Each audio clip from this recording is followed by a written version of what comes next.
Ladies, gentlemen, and travelers of all kinds, it's the voice of the fabulous fox Yai Miko, the one, the only, Ratna! Oh, thank you so much. You're too kind.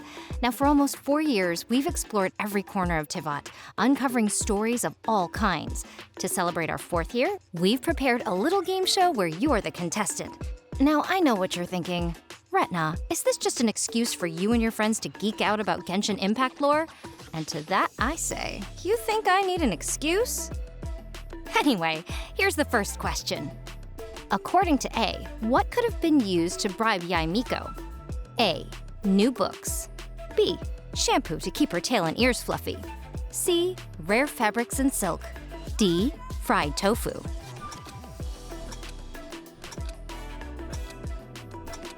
The answer is D.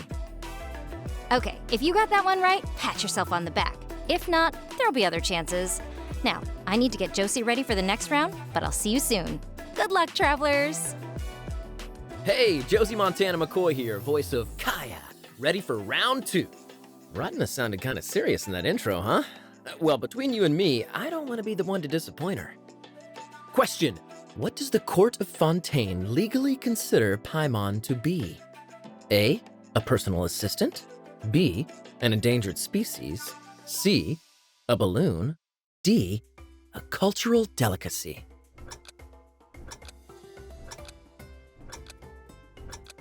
C, a balloon.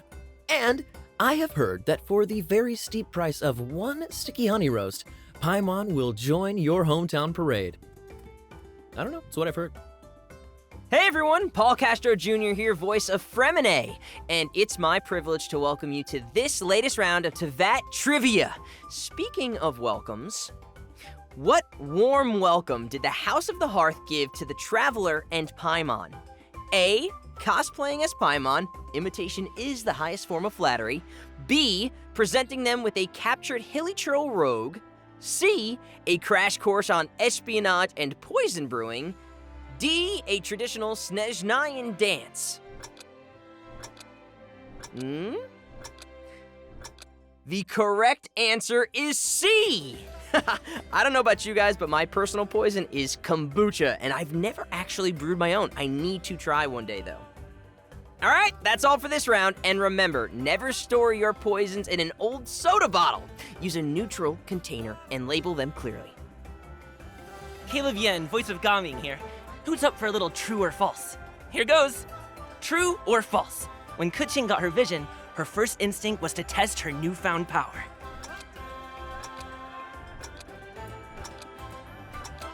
False! Keqing actually took offense to the idea of needing a vision, so she tried to get rid of it. First by burning it, then smashing it with a minecart, and finally, dropping it from the Jade Chamber's roof. I mean, that's crazy. Huh? What's that? Oh, Hoyoverse wants me to remind you to practice safety and responsibility when it comes to dropping objects from great heights, especially if said object shoots lightning. You know, if I had an electrovision, I'd probably, use it to make pancakes or something, because then you wouldn't need to use, the stove, and it could just be pancakes! Sorry, that's all for now, but there's more to come. I had to do some deep diving for this question. You get it? Fremine, diving? Okay, true or false? Everyone in Fontaine knows the Melusines, but few know their origin as the children of the Hydro Dragon.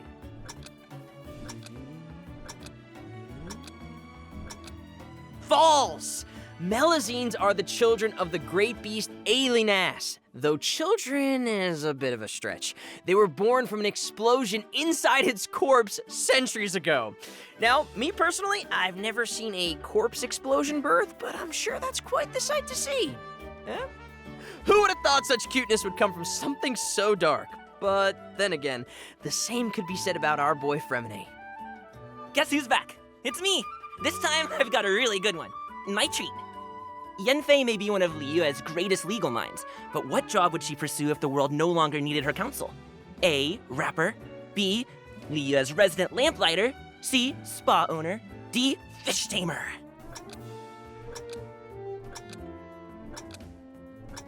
A, rapper!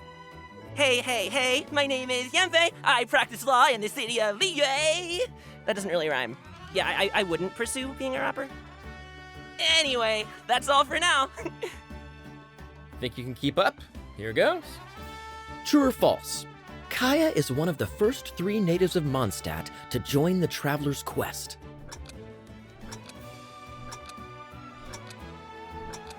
False. Kaya isn't actually a native to Mondstadt. He was born in Conria, but was abandoned in Mondstadt as a child. He was later adopted by D-Luke's dad, of all people. All right, that last question was a little bit tricky, but it's all about keeping you on your toes. It only makes sense they'd save the best for last, and I've got a very special question in mind. Hope you brushed up on your history, folks. True or false? One of Liyue's protectors killed a monster with nothing but her waistline.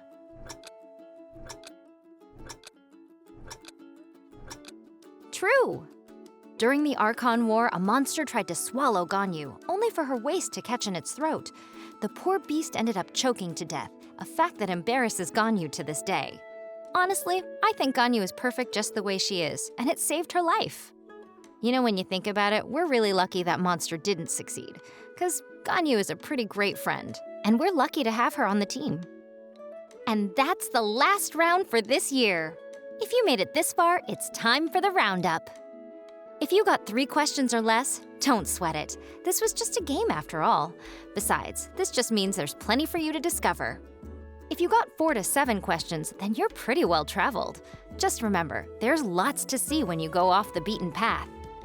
If you got more, then you're a real lore expert.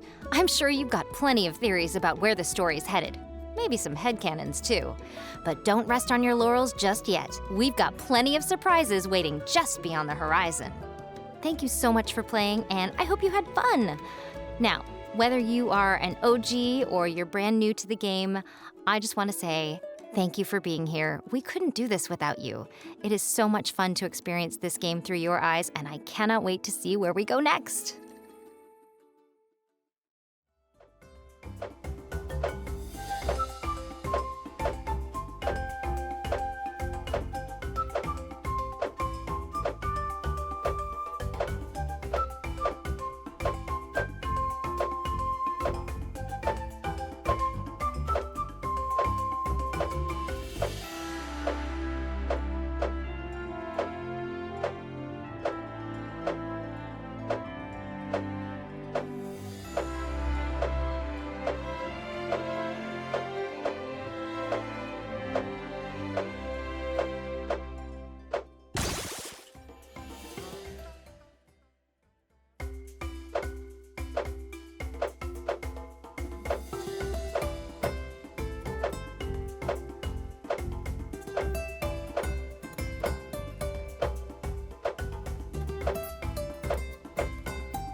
we've arrived at the final phase. The winner of this match will take the final spot among the victors.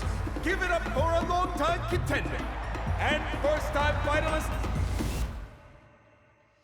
From this point forward, everything we know about the real world no longer applies. Anything can happen here. There's something in the depths of this place that feels familiar, yet also foreign. The pilgrimage is not merely a trial to determine the strongest among us, but also a stage upon which to showcase your individual growth. The purpose of the pilgrimage is not only to select strong warriors, but also to collect contending fire from the battles. Natlan is only safe from the invasion of the Abyss, while the sacred flame burns eternal.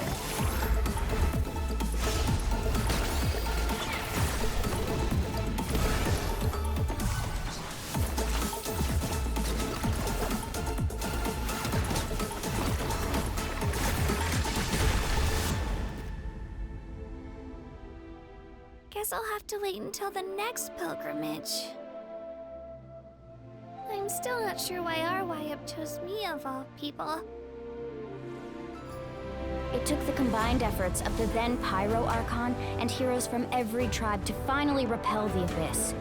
Even so, the effects of the invasion lingered for hundreds of years, only able to be reversed little by little.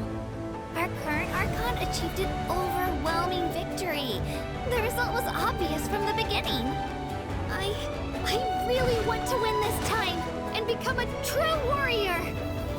But through our long history of fighting the Abyss, we've realized things aren't quite so simple. The Abyss has invaded the Night Kingdom, and has the capacity to read the memories of this land at any given moment. Going there, the Night Kingdom? Only those who triumph over the Abyss earn the right to be revived. Defeat not only means death, but also the destruction of your ancient name, preventing it from ever being inherited again. You heard something from here, didn't you? Kinich, what is the meaning of this? Only one way to awaken you all from your willful blindness. More sacrifices must be made. You'll die if you try to make your way forward. Why don't you just give up? You want to know why I won't give up? I should have died 5 years ago. Take me as your next sacrifice! Natlan is on the verge of destruction. It's very possible our nation has less than a year before total devastation. Once your ancient name disappears, there's no coming back.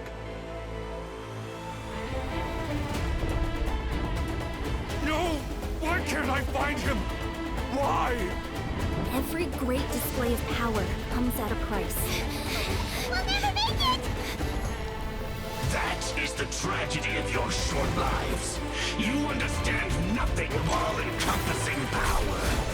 We shall unite the tribes and save Natlan from its impending doom. What use is the Gnosis in your hands? I don't know what you mean. But it sounds like this is about more than the Tsaritsa. Your plan has reached an impasse, and now it falls to me to create new rules for Natlan. People like us. Let our blade do the talking!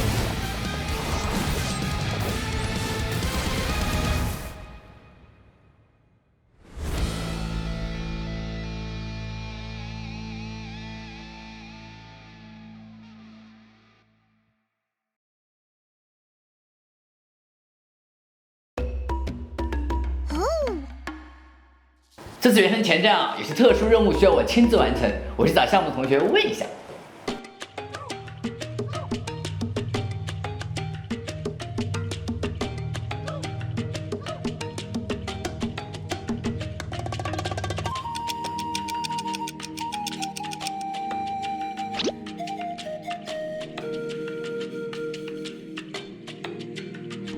看来大家对娜塔还是有很多期待和疑问嘛。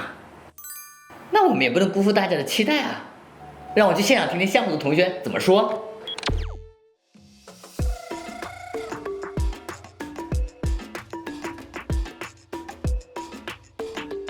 准备怎么样啊？挺好的。准备领原石。好，那各位旅行们，大家好，欢迎来到《原神5.0前瞻特别节目。我是你们老朋友大伟哥。那么今天呢，我们又请到了我们的项目组老朋友啊，战斗设计师鸡哥，我们的 IP 负责人小罗浩。Hello， 大家好，我是大家的老朋友鸡哥。那这一次来到5.0的前瞻节目呢，也是要跟大家去分享一下我们在新的版本，也就是纳塔这片区域上的游戏内容的一些设计思路和设计理念。大家好，我是你们的老朋友小罗浩。很荣幸还是由我来在这个1年1度的这个大版本啊，就是和大家分享一些我们纳塔的世界观和角色相关的一些信息和情报。欢迎我们的小朋友老罗浩和鸡哥来到我们的前瞻特别节目啊。那么我们今天啊的这个前瞻节目跟以往有点不一样啊，可能要给大家一些小小的挑战。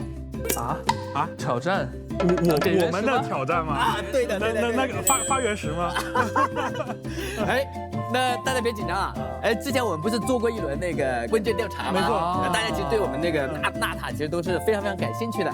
那么今天啊，我们也是专门把这些问题挑出来啊，请你们2位现场来给大家那个解答啊。现场答吗？就没有稿子吗？不要紧张，对吧？肯定是大家都很熟悉的问题啊。那么要不先试试看？试就试呗。好，那我们开始第1轮挑战啊。那我看一下，我们第1个问题啊，好像是比较特殊的。问题还有特殊问题吗？让我们来看 VCR。在4.0版本的前瞻直播当中呢，项目组有提到过，每年都会推出一个新的玩法。那这次就是新的大世界移动体系。那选择它作为原神纳塔版本新玩法的原因是什么呢？在制作的过程当中，有解决什么技术上的难题吗？我觉得这个人这么熟悉的，因为刚好我也是战斗设计师，这部分刚好也是我的专业领域嘛。我先说一个比较大的概念啊，就是原神它其实是一个开放世界游戏，当然这个大家都知道，对吧？但在我们的理解里面，其实开放设计游戏它更关注的2条，一个是关于玩家交互行为本身，以及交互行为带来的反馈。对，那其实大家也都知道，就是在原神的过往的版本里面，其实我们一直有一个叫元素的概念。那元素这个概念本身呢，也是交互反馈的一种体现。就比如说我去拿火元素打一下冰雾花，这冰雾花可能就变成一个可以采集的状态，对吧？那交互的反馈在这么多的版本里面已经获得了非常充分的体现。对，那这次我们想换一个思路，我们想在交互的形式上去做一些花样。尤其是其实玩家其实更关注我们的角色能做哪些事情。对，因为原本我们会发现在比如说1.6的版本，我们有一个新增的玩法叫浪船啊，对吧？然后在3.6版本我们做了一个叫花灵的这样的一个族群，那么他们有一位叫丝路沙的勇者，对吧？那他其实也会有一些独特的移动方式。那到了5.0，我们其实想做一个尝试，就是把这些东西全都呈现在角色自己的行为模式里。对，那其实大家在4.8和4.7这2个版本前瞻的彩蛋里面也看到了一些端倪，就是包括我们展出的这3位角色，他们都会有各自不同的行动方式啊。我理解了，就是说我们角色的这个移动能力是不是要得到空前的这个变化？对，其实你看，就是之前我也看到过有旅行者在社区里面有说到，那这次我们是不是可以有一些飞檐走壁的这样的一些行为模式嘛？那大家也都在视频当中也有看到，我们确实是在做这样的尝试。我看到还有玩家问到啊，说那个前瞻彩蛋里面那个马纳尼踩的那个滑板，它到底是个道具啊，还是个技能？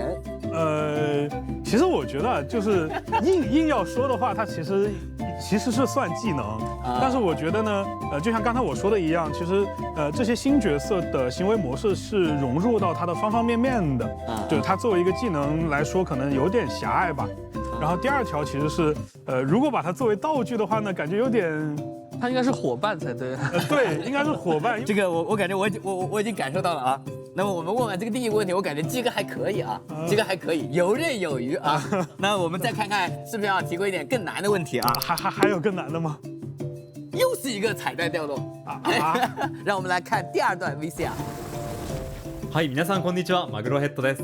今回は原神チームにバージョン 5.0 に関する質問をしてみたいと思います。ナタ処方 PV で数種類のドラゴンが公開されましたが、あの力を借りて空を飛ぶことはできるんでしょうか？ PV の最後にね、飛んでいくドラゴンいましたけど、あんな感じで飛行してみたいです。それとナタのキャラクターって独自の探索システムとかは持っているんでしょうか？よければたっぷり教えてください。也是一位我们的老朋友，这一位其实我也看过，好像是叫金枪鱼头啊，对，金枪鱼头，对对对他的凯亚系列攻略我很喜欢，对，包括七人召唤他也特别喜欢凯亚，是。OK， 那其实他刚才也有提到说，龙的探索机制是如何设计的？对啊，他提到说在我们 PV 的末尾是有一个飞行的龙，这个其实稍微有点剧透啊，因为可能透，今天是干货，干货。那其实就是包括这条飞行的龙在内啊，纳塔所有的玩家看到的这种不同形态的龙，他们各自都会有一套独特的探索机制。那这个探索机制呢，和刚才这个问题里面我们提及的，包括纳塔的角色，他们之间也会有一些息息相关的设计点。大家肯定会有疑问说，之前在视频里看到说我们好像可以操作这些龙，进行探索。那到底是我们通过某种方式驯化了这条龙，还是说我们把自己放到这个龙的体内怎么样，对吧？那其实我想说的是，我们其实提供了一种类似附身的这样的一个机制。附身，对，可以让旅行者在纳塔的领域区域内，去通过附身的这样一个机制去获得这些龙的操作权。那不同的龙，当然它也会精通不同的探索的一些本领。对，我感觉鸡哥的意思说到我们到纳塔之后啊，我们是可以真飞檐走壁，对吧？对，没错。那还是回归到刚才金枪鱼头提到的那个问题啊，就是我们会不会有飞行的可能？我只能说，大家可以敬请期待纳塔后续的版本里面我们给大家提供的内容。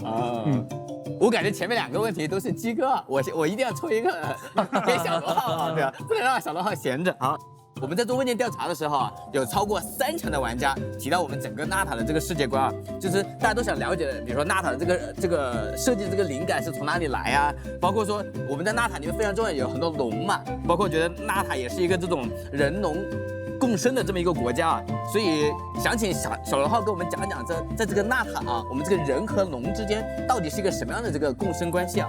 我们知道，就是纳塔的部族当中啊，龙啊被纳塔人视为自己的家族成员。对。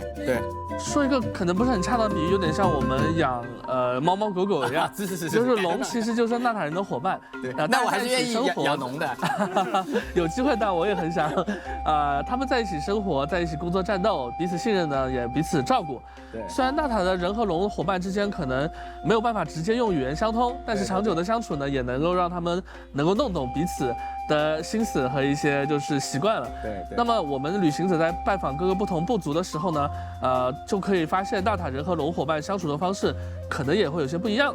就比如说在我们应该第一个接触的部落回声之子中，稳重可靠的疾风龙伙伴呢，会帮助他们的部族成员挖掘宝石和矿物，或者呢在山洞当中去开辟通路。哇，这个很有用，感觉很有用。对，然后呢，同时呢，他们的爪子和那个钻角呢，就很需要就是人类伙伴的照顾了。那这个地方我也就简单的先抛一抛，因为我们5.0会接触到这3个部族的龙伙伴。然后在之后的环节当中，我们会有专门的同学来给大家进行更详细的演绎。对，这里我就先小卖一个关子。对，就接下来的环节我们还会有更多相关信息的爆料给大家提供。对，我听完小罗浩的介绍，感觉在这个纳塔啊，人和龙是一种非常和谐共生啊，而且是非常有爱的这样一种氛围啊，我觉得非常期待啊。那么我们接下来看这个第3题，那第3题呢也是个特殊问题，我们来看 VCR。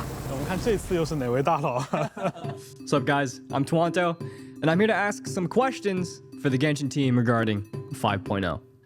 Pyro's the spotlighted element for the new update, specifically for Natlan, and I'm curious, how does Pyro have a significance in Natlan? Will Natlan be more accessible for newer players in the game? Because I do know that a lot of newer players have difficulties and or struggle to get to the newer pieces of content that get added to the game. Honestly, it is insane that we are at Natlan now. I want to give you guys all my luck, because if I can't win the 50-50, I hope at the very least you can.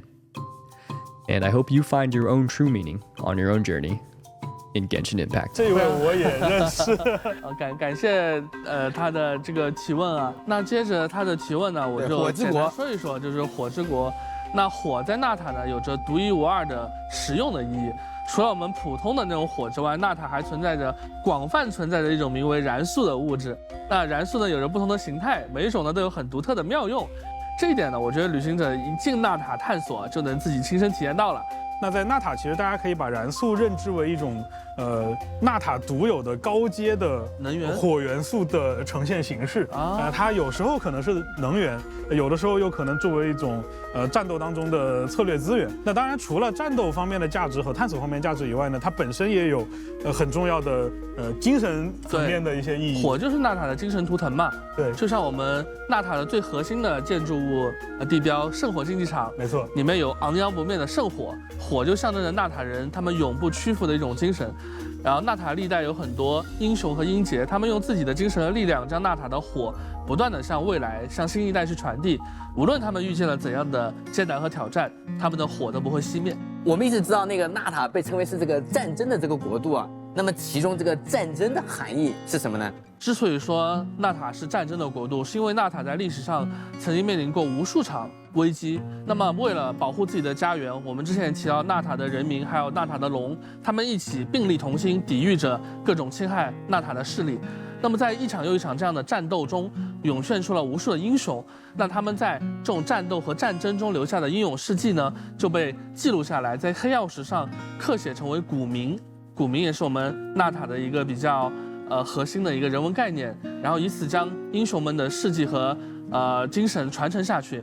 那么一代又一代的纳塔人呢，在古名的引导下不断的成长，不断的去战斗，和过去那些他们历史上的英雄们一样，用自己的力量支撑着纳塔在一个巨大的威胁之下屹立不倒。那么到了如今呢，六大部族之间依然会彼此竞争，在圣火竞技场所举办的大赛中比拼各项的能力，从而选拔出最为强大的战士，继续向着战场去进发。对，所以也就是说，纳塔的这个战争并不是我们理解的那个战争，而是竞技，对吧？其实它是既包含了竞技，也包含了可能大家广泛认知里面的战斗。但是呢，通过竞技选拔出来的英雄们，他们要和什么样的势力去进行对抗？他们又如何看待就是他们身处的战争？那就请玩家朋友们直接在5.0即将开始的主线剧情中去切身体验了。几乎有这个50%的这个问卷啊，都提到了这个火神啊。相信那个旅行者们啊都很好奇，说火神是有什么样的性格？那旅行者呢，在纳塔又会跟火神一同经历怎样的故事？火神嘛，我们简单来说，他就是纳塔人的领袖，就是纳塔所有战士里面的最强人、最强者。那火神率领着纳塔战士们迎接了无数的战争，也夺得了无数场胜利。无论面对怎样的敌人，火神的火焰从来没有暗淡过半分。就是对于纳塔人来说啊，还有纳塔的龙，只要跟随着火神，他们就可以战胜任何胆敢侵犯纳塔的敌人。它就像是一轮永不落下的太阳，在它的照耀之下，所有的迷茫和不安都会被驱除。那么，当我们的旅行者啊到我们的纳塔和火神马维卡相遇的时候，再和他一起踏入战场，想必一定会体会到马维卡的热情，感受到他的光芒和温度。那至于他的性格，我觉得大家很快就能够体会到他所拥有的那种和他的力量相匹配的那种王者一样的那种自信了。对，我印象特别深刻，因为我看我们纳塔前传短片的时候啊，看到当火神马维卡走出来之后，充满了这个自信啊。对。前面聊了这么多啊，我看我们还有2个特别有意思的问題啊，那也请2位来一起来看看。안녕하세요, 쌤입니다. 오늘은 원신팀에게 5.0 버전과 관련된 몇 가지 질문을 드릴 건데요. 우선 나타는 발자취 영상을 보면 부활과 관련된 뭔가 있는 것으로 보이는데 혹시 원신 세계관에 이미 죽은 누군가가 부활하다는 뜻은 아니겠죠? 아, 그리고 우인단 집행관 카피타노 두꺼운 톡으로 쓰고 있는데 설마 나타의 무더운 날씨에 기절해버리는 건 아닐까 싶습니다. 这2个特别有意思的问题，看看谁来回答。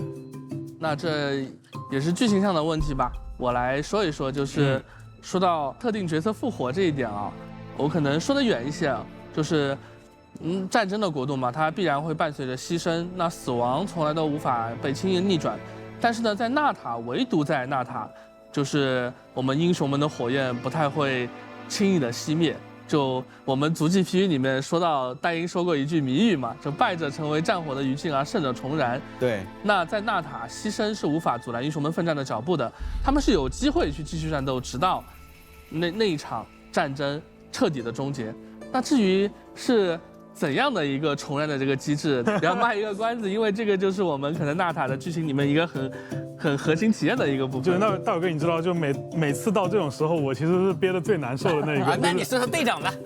行 ，OK， 就是那队长其实在纳塔的整个主线剧情当中也扮演了一个非常重要的角色。对，那刚才小罗浩所说到的重燃，包括战争这些概念，某种意义上也是队长来到这片土地的原因。对，那至于刚才那个比较不能说太多了。至于说刚才那个奇妙的问题，说他会不会在纳塔中暑，那我可能再剧透一下，就是可能由于某种原因，我觉得他不太可能会中暑。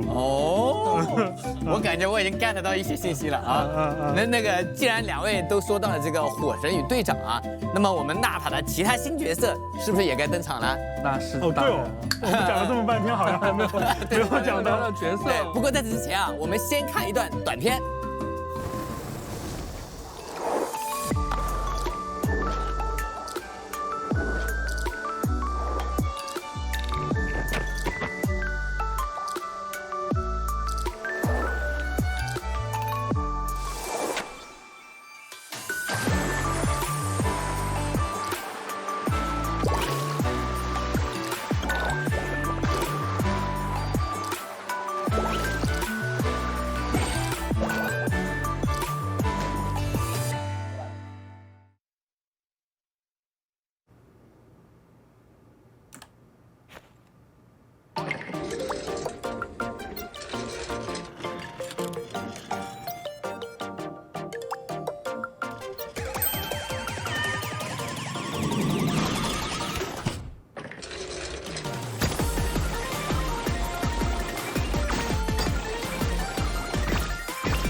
旅行者们，欢迎回来。那到这里呢，节目组交给我的任务呢，已经圆满完成了。到这就结束了吗？接下来啊，我们就把现场交给项目组的同学们了。有2位啊，为大家介绍5.0版本的新角色和新剧情。我呢，就提前下班了。这样的吗？那好介绍。这什么情况？那我俩来呗。那我换个姿势啊，我换个姿势。那既然聊到旅行者们最关心的角色，那还是鸡哥，你作为战斗设计师，你先来。OK。好，那刚才我们聊到的时候也说到呢，在纳塔的6个部族当中，他们有一些身怀绝技的各个部族的勇士。那么这3位角色也是来自于不同的3个部族的勇士。那么在纳塔的魔神任务第1幕《荣花与炎日之途》中，旅行者就可以和这3位勇士一同参与到在圣火竞技场举行的归火盛宴巡礼，见证这场对纳塔最高荣誉的角逐。不过啊，说到勇士这个称呼啊，在这3位勇士当中，可能有一位小姑娘了，她可能不太敢这么认可自己。OK， 我知道你在说哪一位了，那就是在之前的节目当中跟我们有见面过的那一位小姑娘叫卡奇娜，对吧？卡奇娜是货真价实的回声之子的古名持有者，而她的古名乌沙伯蒂，意思是坚强。虽然他自己并不明白为什么会被赐予这个伟大的名字，因为有很多古代的英杰和先烈，他们都曾经持有这个名字，但是他认为他既然得到了这个殊荣，他就有义务参与这个在圣火竞技场举行的归火盛宴巡礼。虽然他一直屡战屡败，但是他也屡败屡战，所以他真的很坚强。在我们看来，就是这样一位小姑娘，她每次都能坚持参加，那我觉得应该也是一个很了不起的人。那么她的这个载具，我们把它叫做冲天转转，也是大家看见的那个像钻头一样的载具，我觉得也一定能帮她在比赛中提供一定的助力吧。那首先，卡奇娜就像大家看到的那样，她其实是一位盐元素神之眼的持有者，那么她也会通过自己的技能来召唤出刚才我们一直有聊到的那个冲天转转。冲天转转就是这样一个像钻头一样的载具。那么它也有不同的方式跟冲天转转之间进行交互，比如说它可以直接骑乘到冲天转转上，然后通过这种方式来提供快速移动呀、攀爬墙面呀，以及可以在这种情况下去冲击地面来攻击敌人。那它同样也可以把冲天转转当做一个单独的战斗单位进行召唤，那么它也会独立的产生盐元素伤害，而它的元素爆发会划定一个施工场地一样的领域。那在这个领域里面呢，其实冲天转转也会获得一些强化的能力。除了这些战斗的技巧以外，那卡奇娜当然她作为部族的勇士也有一些当地人的从容。那么她熟悉大塔的当地区域，也就是说她可以在玩家探索过程中，在旅行者的小地图上显示纳塔区域特产的位置。特产雷达。没错，而且她在去和纳塔的一部分采集物交互的时候呢，还会去恢复全队的体力。这也算是4星角色里面他就特别能够帮助我们去进行大世界探索的一个好帮手了。旅行者们呢，在纳塔的魔神任务，也就是熔花与炎日之途这样一个魔神任务当中，开始后不久就会遇到卡奇娜那随后他就会很自然的加入到主角的冒险队伍当中了。那我们说了这么多关于卡奇娜的传闻啊，那接下来我们要介绍的这位同伴就是来自流泉之众部落的马拉妮。用卡奇娜她自己的话来说，在遇到马拉妮之前啊，她都不知道这个世界上有这么好的人，还有这么多好玩的事情。那作为流泉之众的成员呢，马拉妮她酷爱各类水上运动，比如说游泳、跳水、冲浪，还有沙滩排球。但比起自己玩得开心，她更享受和大家一起度过美妙的时光。无论是她作为水上用品商店的店主呢，还是她作为一个新生代的向导当中的一个佼佼者呀，马拉妮她都非常热心于和他人推荐一段充满乐趣和惊喜的旅程。那么在部族祭文流泉之众当中呢，旅行者就有机会和马拉妮一起踏上一场探寻传说中神秘岛屿的一个旅程。那相信已经横跨5国的旅行者一定不会错过这样的冒险和挑战。因为他也是流泉之众的勇士，那么他在战斗当中也会有一些独特的作战方式。首先大家也可以看到，马拉妮是一位使用水元素的法器角色。法器角色。对，他是一位法器角色，那会搭乘一个叫莎莎冲浪板的这样的一个水上用品来提升自己在地面和水面上的这样一个行动能力。那马拉妮本身是一个攻击节奏可能不那么快的角色，但是因为他很灵活，他可以利用自己的身法为自己接下来发动的这次攻击去积攒一些优势所以他在移动当中呢，这个莎莎冲浪板可以标记并且撕咬敌人这个撕咬可能本身并没有产生一些很强的效果，但是在之后马拉妮主动发起的攻击当中，这些行为会大家提供非常大的注意就积累资源，对，没错，从而得到更大的优势。对。那它的元素爆发呢，也会发射一个巨大的莎莎导弹迸射出一个非常绚丽的涂鸦。就大家也看到纳塔有很多涂鸦性质的这样的一些表现，对吧？让敌人能够充分感受到来自流泉之众的勇士的这样一种水上运动的精神。然后刚才说到了马拉妮的一些作战能力那其实除了在战斗当中在敌人之间进行穿梭以外呢，这个莎莎冲浪板的这个状态，它还可以帮助马拉妮在一些特殊的地方自由的穿梭，而且它还拥有一套和卡奇娜一样的探索的能力，也就是它也可以在小地图当中去显示纳塔区域特展的位置。哇，那不愧是我们流泉之中最好的向导呀！它的移动方式又很特别，然后又很灵活，而且还能帮助我们去探索大世界。除此之外，它还有一些别的能力，也就是说，它在纳塔这些存在燃素，刚才我们有提到燃素这个概念啊，就在燃素机制的区域里面和一部分的采集物进行交互呢，它还可以去恢复整个队伍的燃素值。那3位勇士中的最后一位，则是来自我们玄牧人部族的年轻猎龙人，他名字叫基尼奇。基尼奇啊，他看起来虽然有些沉默寡言，但身手非常的干净利落。多年的野外生活的经验赋予他制服各种野兽和恶龙的方法，同时他也是少数能在归火盛宴巡礼中多次取胜的人。跟基尼奇这样的人一样啊，就玄牧人这个部落里有不少的部落成员都喜欢挑战极限，对，然后他们的实力肯定也不同凡响。那他们这么强大，是不是有什么独家秘诀？比如说我注意到基尼奇好像不是孤军作战，对他身边其实有一个很奇怪的，算是生物吗？有个很奇怪的龙伙伴。对，那个这个伙伴是为他在战斗中会提供不小的助力，那他有没有什么来头呢？那这位自称伟大圣龙的库胡勒阿乔，我们大家都称呼他阿乔吧，和基尼奇是几乎形影不离的。阿乔，我感觉他的画风跟其他人不太一样啊。那你说长相这样奇特的阿乔，他是不是性格感觉也很奇怪？我感觉他在之前的影片里面体现出来的那个感觉是挺狂妄自大的。确实，就是阿乔和基尼奇可以说是完全不一样的性格。阿乔的性格特别恶劣，而且大部分时间他都在和基尼奇斗嘴。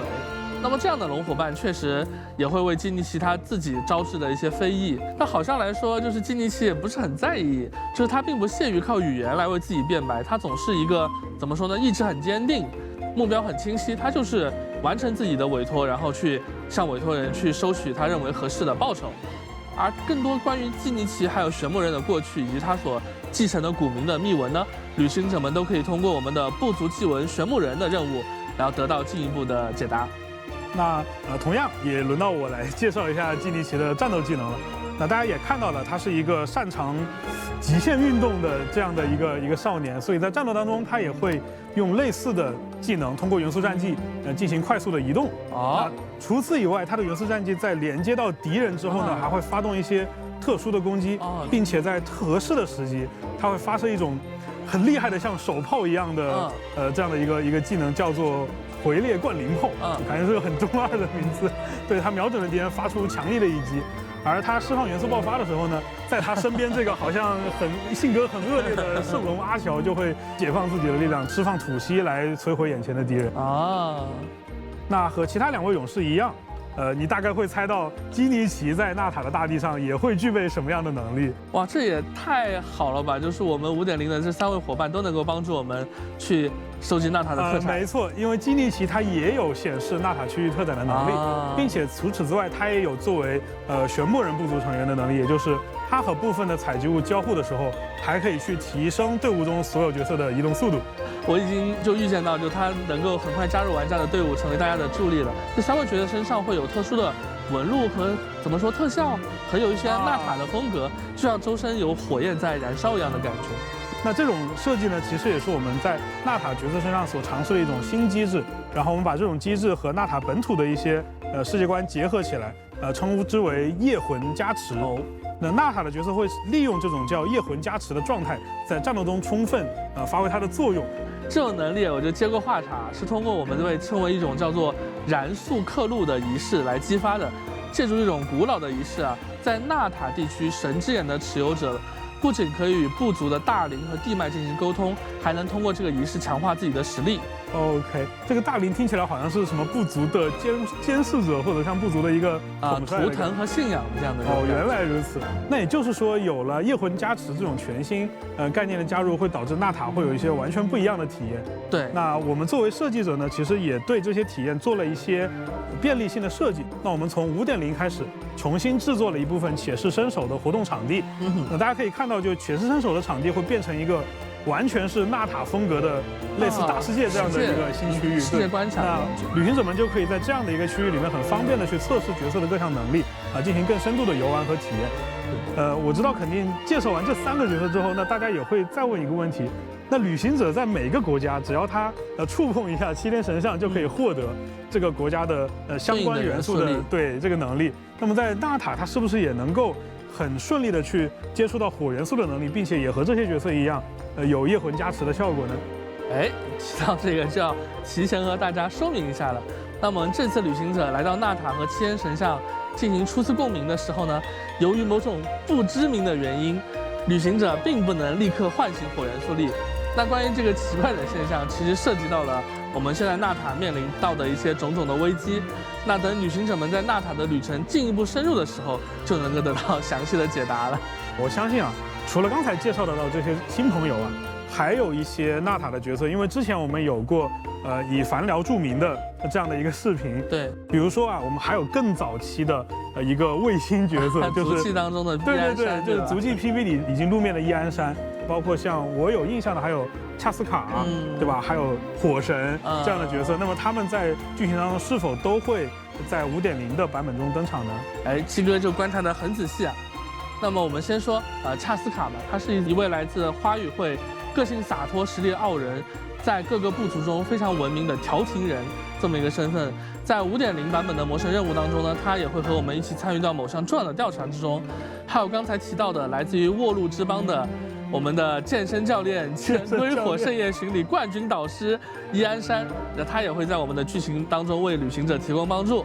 那其实刚才在问答环节中啊，大家其实也反复提及的就是火神，对吧？还有愚人众的第一席队长，就实力最强劲的这一位。那么他们都会在魔神任务中登场吗？对，也请期待就我们的队长和火神这两位强者对强者之间，他们会擦出怎样的火花吧。而在其他隐然 PV 中出现的角色，就比如说来自我们回声之子的希诺宁，来自耶米主的希特拉利，还有欧洛伦等等，他也会在后续的版本中陆续与各位旅行者们见面。那么在介绍完角色之后呢，就接下来拜托我们鸡哥揭晓一下角色活动祈愿的具体安排吧。终于到了大家万众期待的环节啊！那好，那就这次还是由我来给大家介绍一下5.0版本的起源活动安排。那么在5.0版本的第一阶段，也就是上半段，我们的马拉妮和风游万叶都将会迎来概率 up， 然后卡奇娜呢，它也会出现在第一阶段的2个活动起源当中，并且提升获取概率。而在卡池的下半期呢，将会迎来基尼奇和雷电将军的概率 up。哎，旅行者们可千万不要错过哦。此外呢，全新5星双手剑山王长牙和5星法器冲浪时光也将出现在武器活动起源中。同时，纳塔地区也新增了5把可锻造武器，旅行者们可以前往纳塔的铁匠铺，寻找阿龙进行兑换。那在接下来的前瞻的一系列的活动当中，我们会推出一个名为“出发火之国”的 H5 网页活动。那参与这个网页活动呢，旅行者不但能够直观地了解到即将上线的5.0版本的新内容，还能在版本更新后直接通过这个 H5 的玩法获取3种纳塔地区的锻造武器。那所有关于这些活动的具体内容呢，也请关注官方后续的公告，了解更多的活动详情。那除了刚才说的全新的武器以外呢，5.0版本更新以后啊，我们还会增加2套全新的圣遗物，它们叫做进城勇者绘卷和黑曜秘典。啊，这2个名字一听就很像是纳塔本土的纳塔风格。对，那旅行者们也可以在纳塔挑战全新的诸圣秘境，来获取这2套圣遗物。那我一口气讲了这么多，应该没有漏掉什么吧？我觉得，那就是我们的新角色，然后我们的新武器还有圣遗物的部分，也就到此为止告一段落了。没错。那么我也圆满完成了今天的任务啊，那我也要追随大伟哥。所以说大伟哥今天台上就只剩我一个人了吗？你可以自己想办法呀。我自己想办法吗？好，那我就先不说了，我待会儿去邀请一下我的小伙伴们，然后来现场来撑面子。行，那请大家拭目以待。This must be your first time in Natland.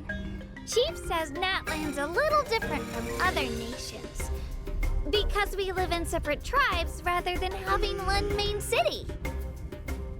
But every time the pilgrimage rolls around, all 6 tribes gather at the stadium to compete and find the strongest warriors.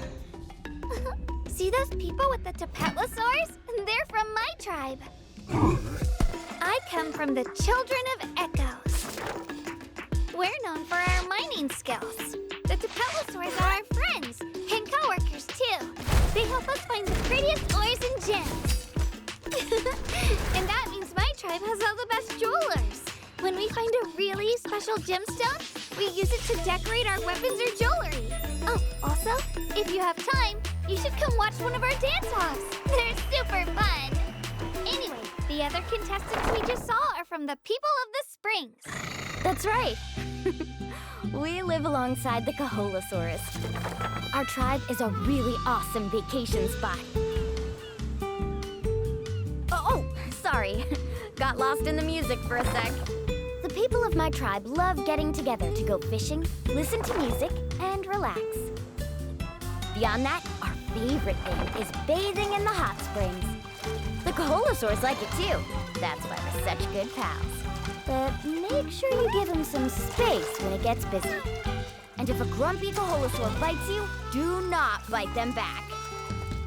A lot of places in Natlan are covered in lava. If you plan to go exploring, I recommend picking a guide from my tribe. For deliveries, look no further than the Scions of the Canopy.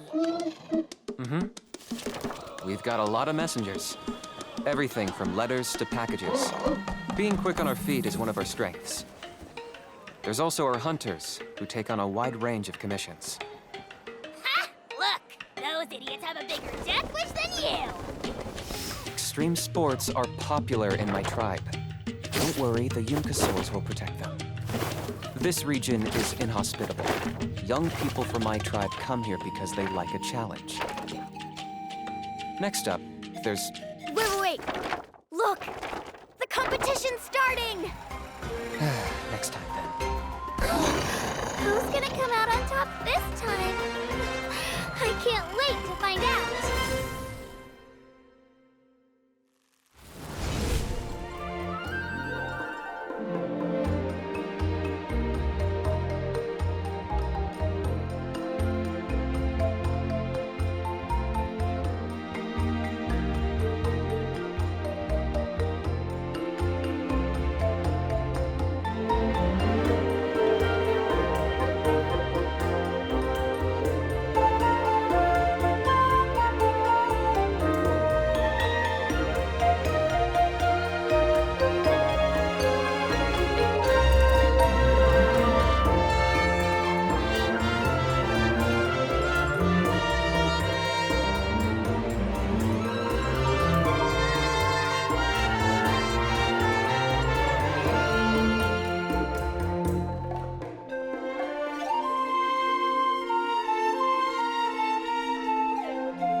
好，各位旅行者，欢迎回来。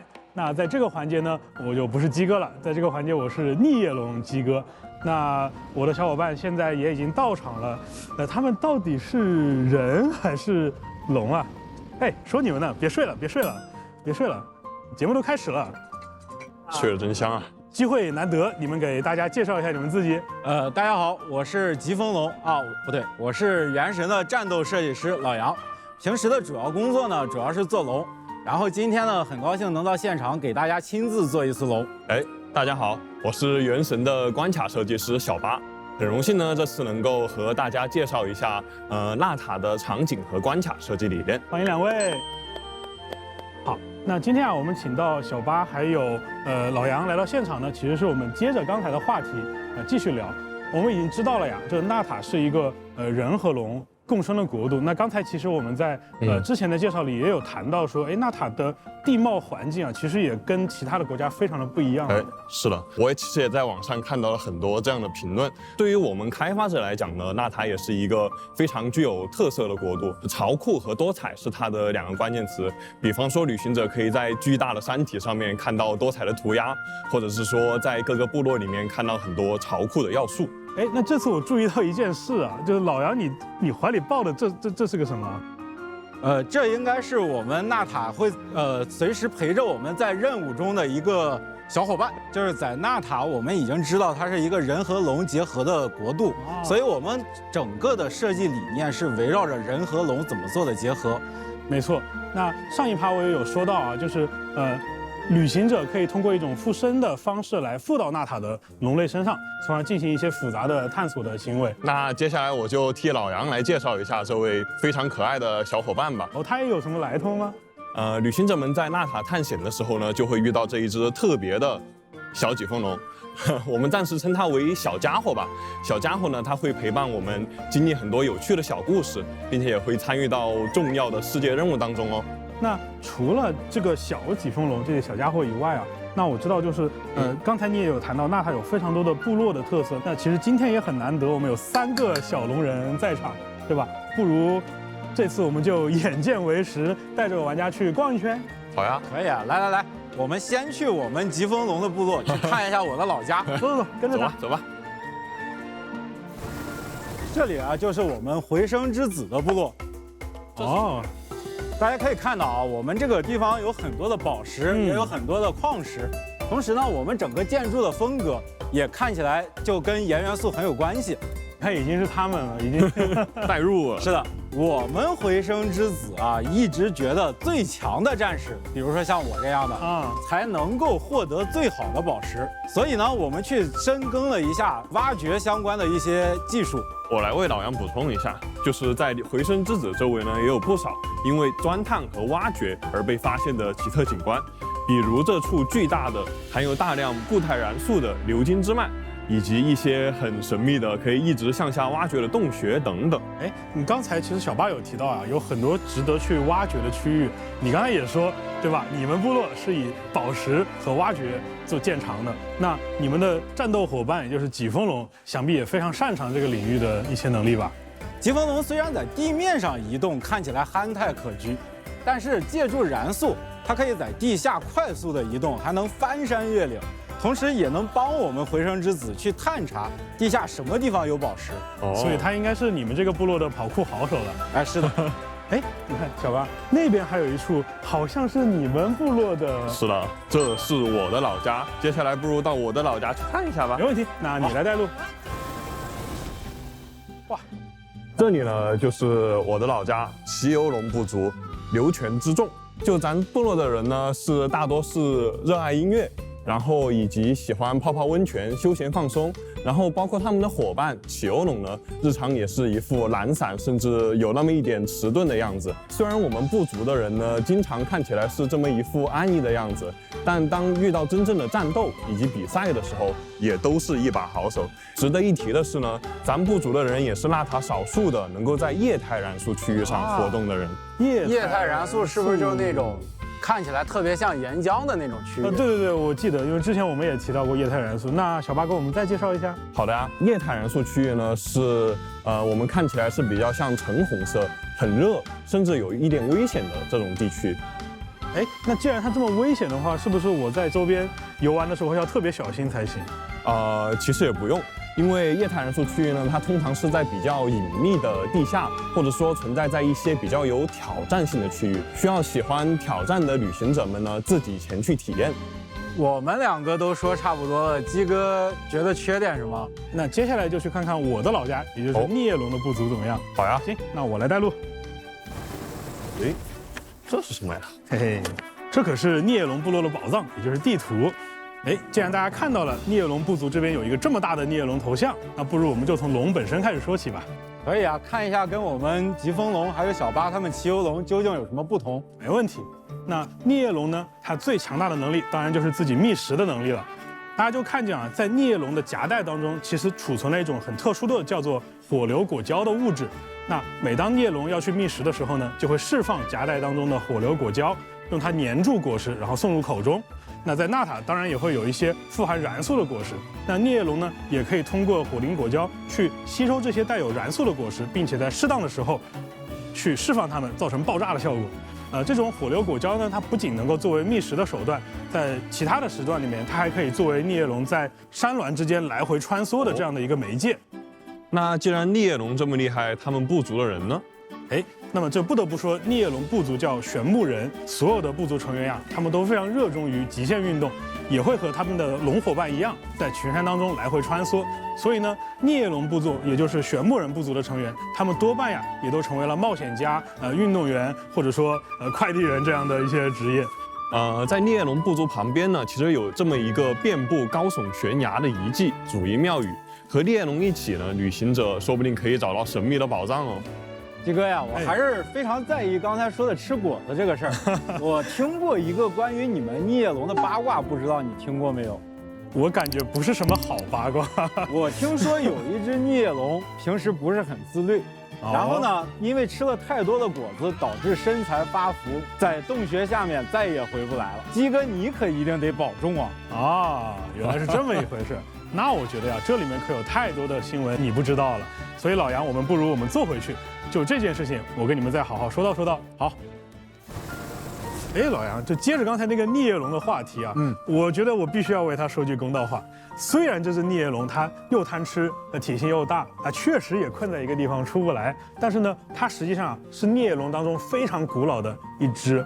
哎，那你就会问了，我们旅行者到底用什么方式来对付他们呢？那这一点确实老杨刚才说的有道理啊，就是他确实贪吃，所以旅行者们呢在跟他对战的过程中，可以找到一些对付他的弱点，比如说他喜欢吃的东西，对吧？我觉得鸡哥更像是在给自己辩解啊。那一定没有这个意思，一定没有。哎，对啊。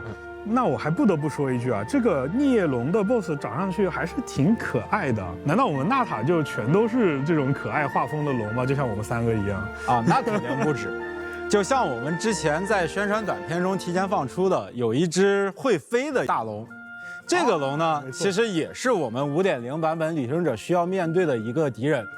哎，但是我怎么记得纳塔的龙好像一般都是聚居的？为什么这只龙它会自己单独跑出来呢？啊，你也看出来，它跟我们3个是不太一样的。这只巨大的家伙呢，是有一些特殊的原因的。这个地方我要先卖个关子。然后他不得已而为之，最后离开了自己的族群，生活在这片区域。啊，除了刚才我们介绍过的这个胖胖的孽龙和神秘的巨大飞龙呢，我们在纳塔的旅程中还有许多神奇的生物，比如说看上去就很容易被撞飞的鸟，看上去就很憨的豚兽。看上去就很热的甲虫，还有一些看上去就很会飞的老鼠。除了刚才老杨讲到的这些奇特生物以外呢，在纳塔还有很多风格迥异的场景，比如说神秘的高难度的夜神试炼，还有巨大的间歇喷发的火山，未来呢也会给旅行者们开放。这个大家可以尽情期待。大家都知道，我们在每个国家推出的时候，都会有一套叫声望系统的系统内容啊。那这一次在5.0的版本，我们对这个声望系统做了一次全新的尝试。哦，那这一次呢，旅行者可以在各个部落的一个叫药石图腾柱的地方，去接取对应部族的讨伐悬赏和务虚通告。哎，那这听上去不还是声望系统吗？鸡哥，你别骗我们。啊，对哦，好像说到这里，感觉它跟声望系统没有什么区别啊。但是呢，我还是说漏了一点。在之前的环节当中，我有提到一个叫部族祭文的概念。那么在药石图腾柱这里，旅行者们还可以开启每个部族的部族祭文了。这个祭文呢，除了包含部族的传说和周边的风土人情以外，还有大家最关心的纳塔的角色传说任务。哦，也就是说，包含上述所有的内容在内，每一个部族都将陆续开放3个章节供玩家游玩。所以，我们纳塔的传说任务其实是换了一种新的形式出现的。除了部落祭文以外呢，在5.0版本还有更多以单元剧形式出现的篇幅比较短的世界任务，比方说刚才介绍到的以小家伙为主角的世界任务。好，那我们一口气介绍了这么多的包括场景呀，包括我们战斗的一些 BOSS 呀，包括刚才说的任务。那么接下来我们再跟旅行者们介绍一下这次5.0版本的活动。好呀，那就由我来为大家介绍一下我们的活动吧。这次我们也为旅行者们准备了很多丰富多彩的活动，比如纳塔探索的导览，还有前往提瓦特各处打卡的旅行回顾。完成其中一个活动呢，还能获得一个4星法器。值得一提的是，即使旅行者们已经游玩过的一些挑战呢，在纳塔也会以一个完全不同的形式呈现。这里我要替他说一句，我们也为旅行者准备了一些特殊的游玩的短片哦，具体有多不一样，我们一起看一下就知道了。好，那我们就看一看。好。这一次呢，我们纳塔呢带来了很多全新的玩法，今天也邀请了几个朋友到现场来实际体验一下。我就先带着大家跑一段现实挑战。这个地方有一个龙陵，这是疾风龙部落的，然后我们可以魂附到这个龙陵上，就可以开始我们的挑战了。进去以后呢，开右扳机，你就钻到地下了。在这个过程里面呢，我们需要借助我们这个小龙的特点啊，去尽可能多的吃到金币。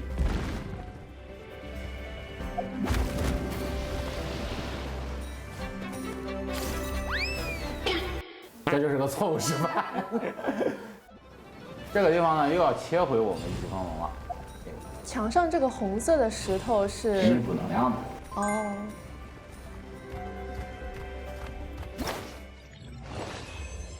还行还行，厉害100，也就是101杠101吧。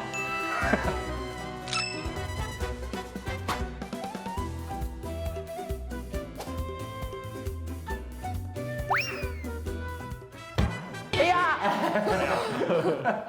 咱们教学也就先告一段落了，立刻进入比赛，怎么样？来了，实战环节。咱两组队，互相比一下挑战用时和挑战得分。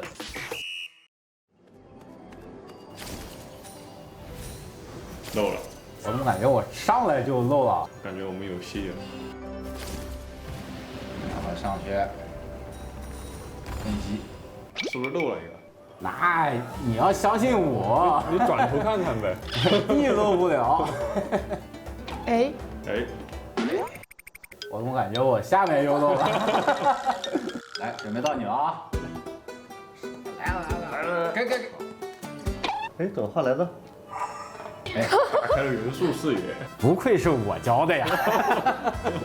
哎，咱先把它跑，哎，对，回到正轨，可以。哦，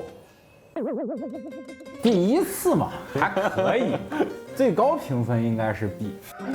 那必须的。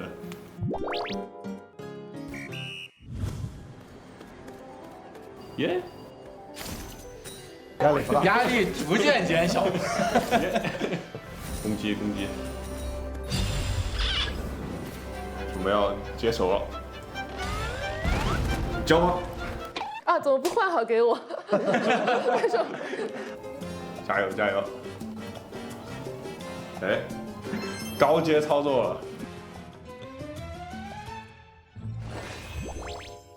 哎，不好意思啊，拿了个最低评分，一般，也没满嘛，对不对？原神5.0版本也即将上线，马上就给旅行者们端上来了。到时候我们大家一起去纳塔去体验这些新鲜的玩法吧，期待。旅行者们欢迎回来！哇，我终于从逆夜龙的形态解脱了。那坐在我身边的呢，就是大家的老朋友，原神的国内市场负责人 Michael。大家好。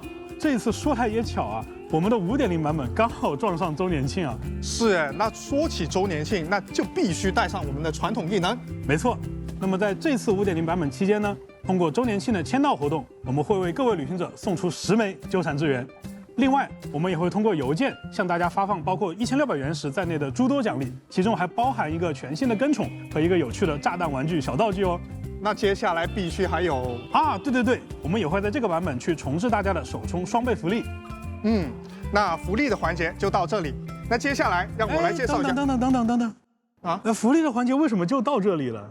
我们每年的福利不是这还有吗？哎，难道大伟哥没有跟你讲过吗？啊，他跟我讲什么了？那么这个你见过吗？这什么？这么厚吗？Michael， 你真不知道吗？真不知道。别慌，那我们就带入 Michael 的视角，我们和旅行者们一起来一条一条分享一下我们这个版本做出的福利以及相关优化。在5.0版本期间，旅行者们只要完成魔神任务荣花与炎日之图，也就是我们5.0的主线，就可以在活动界面直接领取额外的500原石。刚刚说到的是完成主线就有更多的原石吗？没错啊。那还有提到一点是5.0版本期间才有，那是只有5.0才有吗？哎，那可不是了。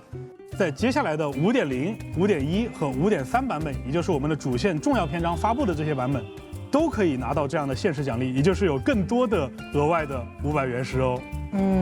我感觉还是有一些吸引力哦。我刚才有讲到魔神任务啊，那接下来我当然要去讲一讲传说任务了。在后续的新角色，无论他们是以部族祭文还是以传说任务的形式出现他们的故事的时候，只要玩家在当前的版本进行了这些任务的体验，就可以获得额外的奖励了。那具体有哪些奖励？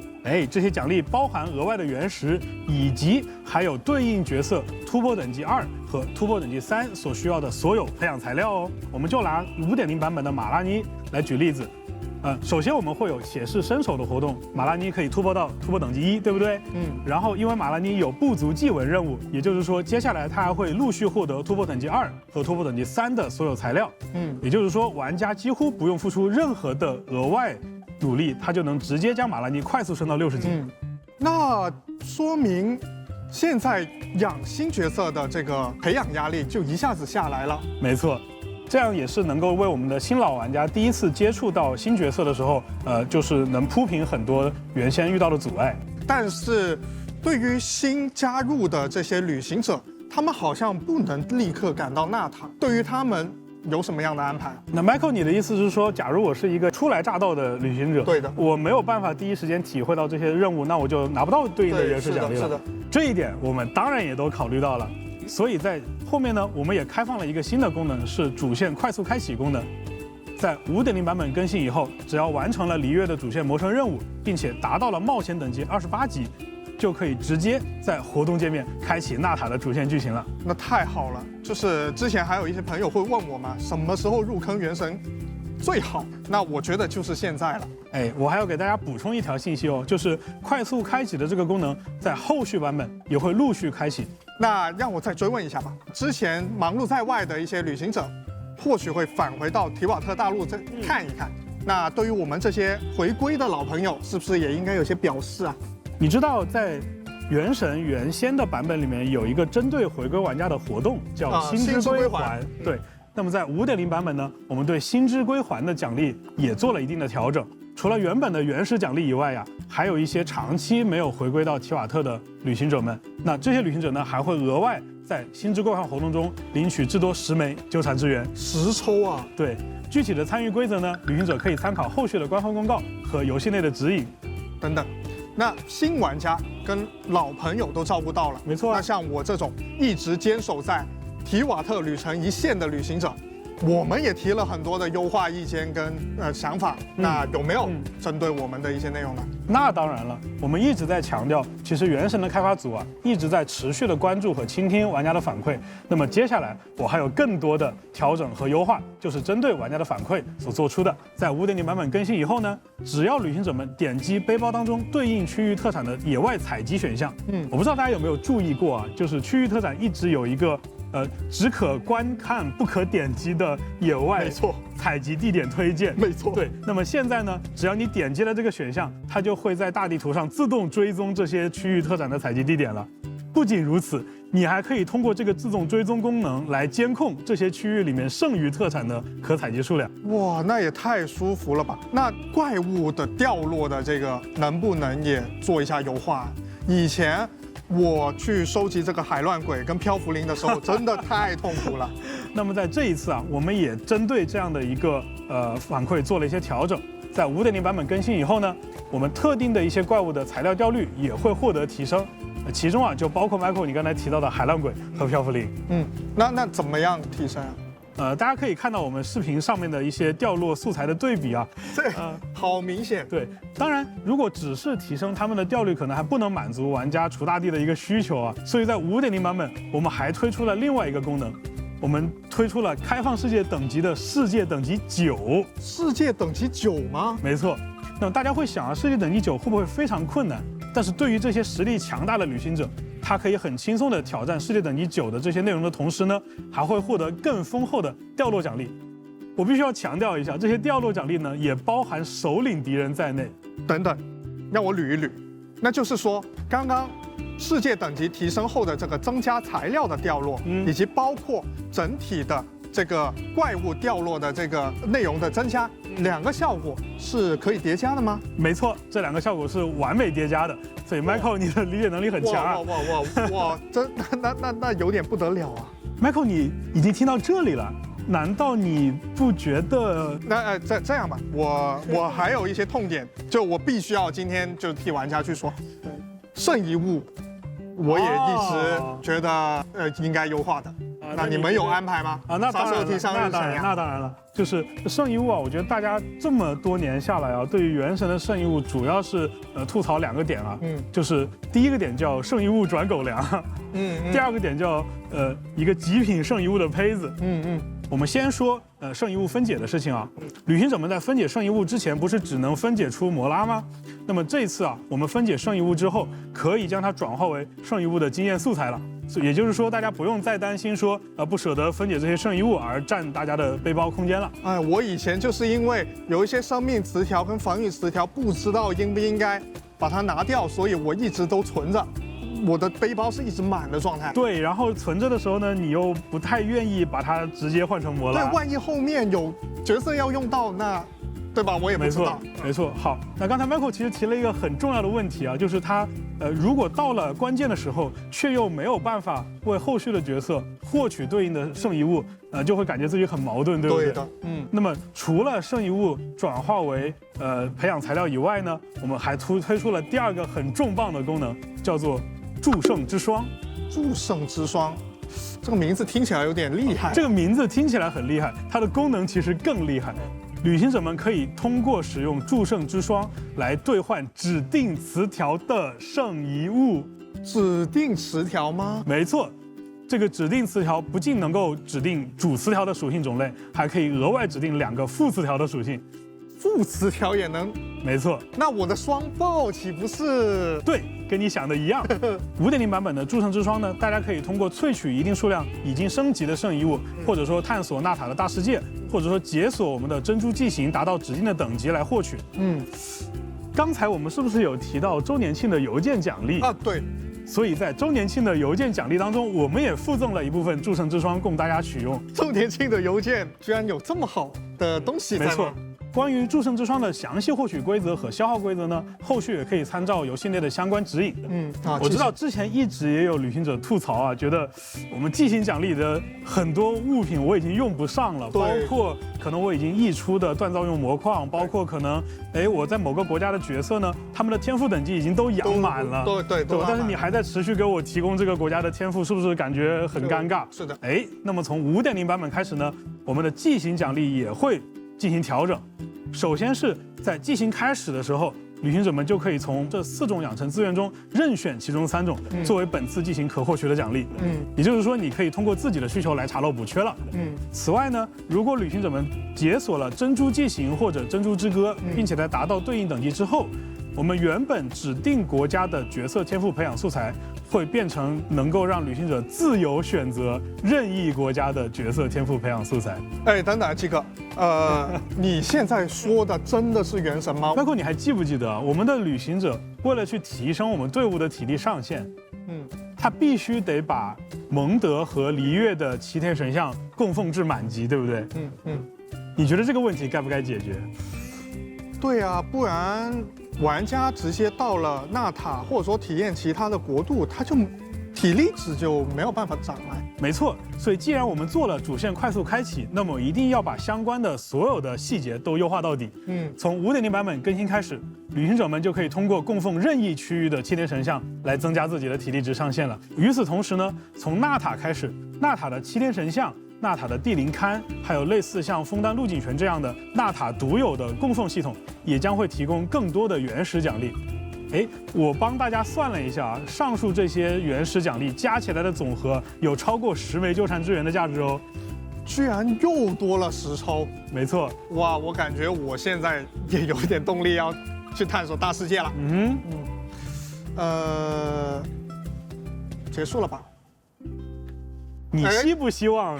你希不希望这个福利结束？你这个眼神有点不对，你意思是还有吗？你看我手卡已经用完了呀。是啊。那当然是，你还给我留了，我还留有后手，给我留了后手。Michael， 你要知道啊，或者我们的旅行者大家要知道，一般节目的高潮啊都要留到后面的，所以到迄今为止我都还没有收到重量级的信息。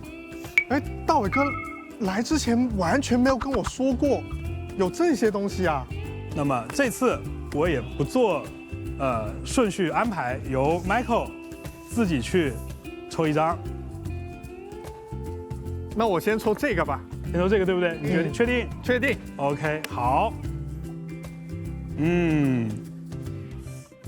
刚才啊，我们有一位朋友说到过，希望他能够把玩家Y小保底的不好的运气都转到他身上，对吧？我们也很佩服这位旅行者的勇气。但是接下来我要公布的这一项福利，可以些微的分担一下这位旅行者的负担。Michael， 你想不想替各位旅行者先体验一下？那我就替各位旅行者先验货了啊。好，那么麻烦我们的工作人员。好，谢谢。谢谢。好 ，Michael 试试看。哎，这个特效怎么跟之前的不一样了呀？不会是我欧皇附体了吧？这其实是我们在 5.0 版本的角色活动起源当中新加入的一个事件，叫做捕获明光。捕获明光，这个是什么东西？我给你们解释一下，也就是当玩家常说的小保底到来的时候，有概率会遇到捕获明光事件。当这次事件出现的时候呢，抽取的结果必定为当期的 UP 5星角色。但是我比较好奇啊，这个事件会挤占以前的大小保底的概率吗？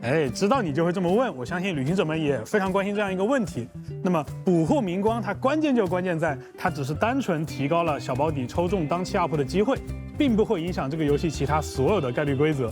也就是说，你简单理解为我们抽中当期 UP 的概率提高了，就这么简单。这个消息还是蛮爆炸的。更详细的信息会在后续的官方公告和游戏内的概率公式详情给大家一一说明。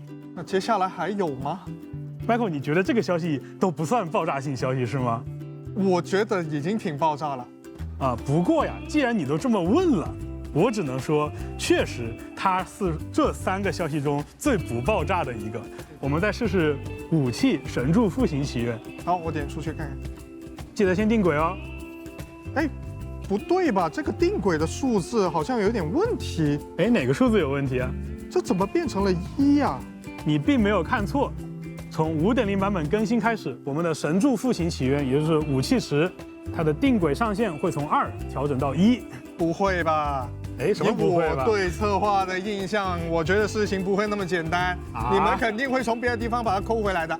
你看Michael 的这个质问就非常的让我非常的有既视感啊！但是我还是得坦诚的跟大家讲，这一次武器的起源定轨，我们真的只是把它从2下调到了1，仅此而已。我们没有变动其他所有的原有的规则。我还有最后一条更劲爆的消息。还要跟 Michael 和各位旅行，这个你别吓我，我刚刚开玩笑的，我只是玩家的嘴替，我开个玩笑。我可没有在开玩笑，对吧？那这次我们确实是真诚的想给大家再送上一次非常劲爆的福利。难道说？没错。那么在今天呢，我在这里去公布我们这一次5.0前瞻节目的最后一条福利投放的消息，也就是从今年开始。每年原神的周年庆版本期间，我们都会向已经解锁了祈愿系统的所有旅行者提供一次免费获取奔行世间祈愿包含的任意一名5星角色的机会。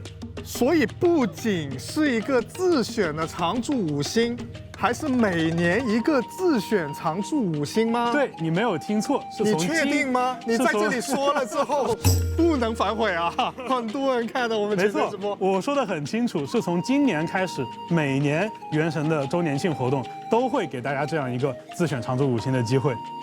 而且我们的这个常驻池是一直加新角色的。没错。我们随着我们版本的推进其实会有越来越多的角色加入到奔行世间祈愿当中，也就是说每年的这个福利也会随着版本的推进，它的选项会逐渐丰富起来。怎么样？你觉得这个福利？我说实话，我鸡皮疙瘩都起来了。我今天这个我真的有点懵啊，就是。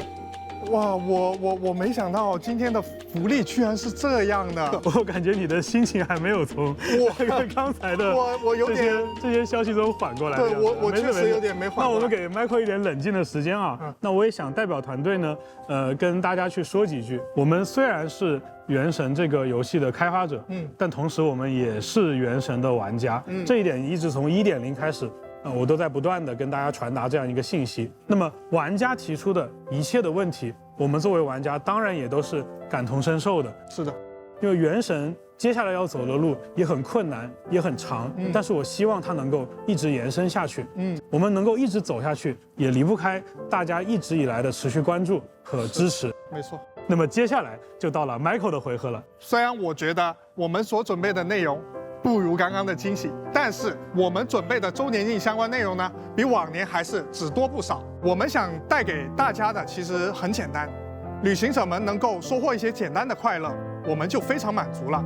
我们平时也非常重视每位旅行者的声音，我觉得项目组的大家其实都是发自内心的去认可，还是要以高品质的核心内容创作作为它最重要的基石。我们要持续不断的去做出好内容本身，这才是我们一直能够走下去的立身之本。那如果说我们做的内容没有让玩家、没有让旅行者感受到乐趣，那一定是我们哪里出现了问题。我们会非常非常乐意去收集大家的看法，进行调整。七哥突然之间感慨起来了呢。那么接下来还是再看一些有意思的短片，来转换一下气氛吧。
那在之前的版本中呀，我们放出了一个常驻玩法“幻想真境巨狮”。那么在这几个版本期间呢，我们也收到了大量的玩家反馈，我们非常关注玩家对这些内容的建议，并且有很多玩家的建议其实给了我们迭代的灵感。所以我们从4.8开始就一直在对这个玩法进行调整。那在接下来即将更新的5.0版本当中呢，我们全量重新设计了玩法当中的奇妙注意事件。那在新的版本当中呢，这些事件将根据当期的3元素所对应的反应体系进行有效清晰的策略引导。简单来讲，就是你拿到这个注意的时候，就已经知道它应该给什么样的队伍使用了。老实说，之前这些buff 我都看得不是很明白。没错，这也是很真实的一个玩家反应。是的。那这些注意事件呢，也将提供非常强大的特殊元素反应机制，也就是它们是贴合原有的反应体系去制作的。即使玩家对自己手头能够出战的角色机制不够了解，他也能够简单的通过元素搭配来展开有效的进攻策略。这本来也是我们去设置每一期元素主题的初衷。那当然了，可能会有玩家会问啊，那如果你们设置了这么强大的体系增益之后，会不会导致这些玩法越发的没有挑战性？所以在5.0版本呢，我们对于追求更高难度的挑战者，也会开启新的卓越模式。卓越模式当中所对应的奖励内容也会增加。所以也希望玩家能够持续的对我们后续推出的玩法不断的提出建议，我们会及时的收集，并设法不断的完善这些游戏的体验。没错。此外呢，在5.0版本，我们还会有一些老朋友加入我们的7圣召唤卡牌当中。那新的角色卡、新的怪物卡以及行动牌也会等待大家收集，还会有新的纳塔牌背等待大家获取哦。另外还有联动活动要跟大家分享。指符双印，原定再遇，原神与罗技的首次联动即将到来哦。罗技吗？没错，定制款罗技产品将在9月的罗技 Play 发布会上与大家正式见面。罗技的社媒平台也即将公布联名产品信息。此外，还有多种联名周边可以获取。各位旅行者喜欢的话，千万不要错过。哇，罗技的定制款，你要知道我从小到大用的都是罗技的外设，哇，这可太酷了。Michael， 听说你今天应该还给大家带来了一些音乐方面的消息。是的，纳塔音乐也必须在这个环节给大家分享。据我所知纳塔的音乐风格跟枫丹相比起来是要特殊的非常多的。接下来就请旅行者们拿起手边的花生、瓜子、饮料、矿泉水，入席就坐。纳塔交响音乐会马上开始。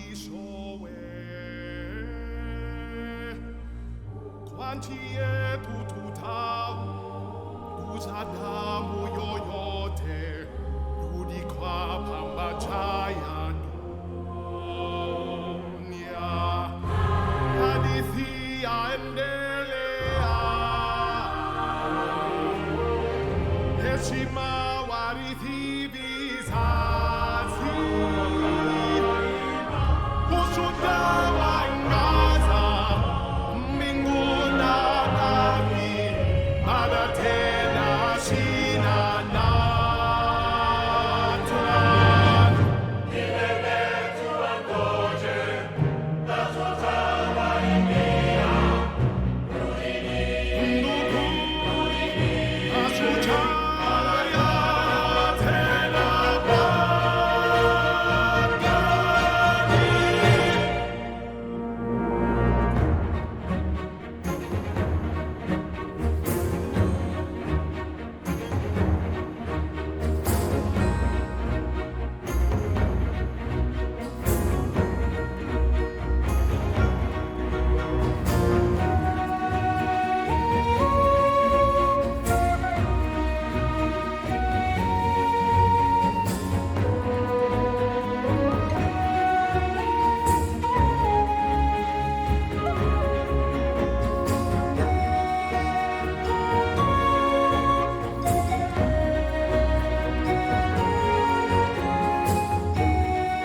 看我那有那呀在哟，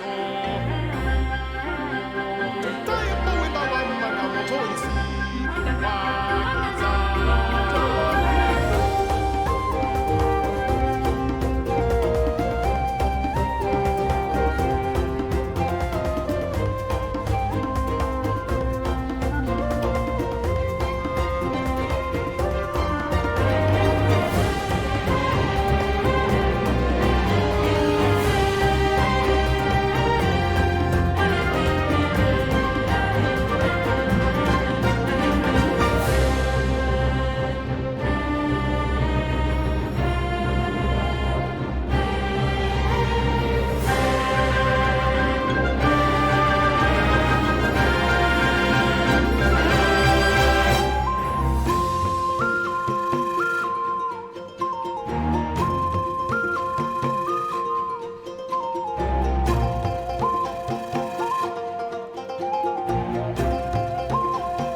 今天大家表现的都很好嘛，看来我这个老演员是不是可以退休了？表现是我自我还是不是那么满意啊，而且压力也是相当的大。不过我觉得，如果旅行者们能喜欢我们这次纳塔的内容的话，我觉得效果就已经到位了。那今天介绍完这个今天的内容啊，我这里还有最后一个问题啊，也是之前问卷中有玩家提到的，就是项目组啊内部对于原神未来有什么样的规划？有没有什么可以提前透露的一些有趣内容啊？我先说规划的问题吧。在此之前，我想提个题外话，就是在到期版本上线的那一年，我记得有一个海外媒体的朋友有问我一个问题，说这一年的开发感受，如果用一个词来概括的话，你觉得什么样的词最合适？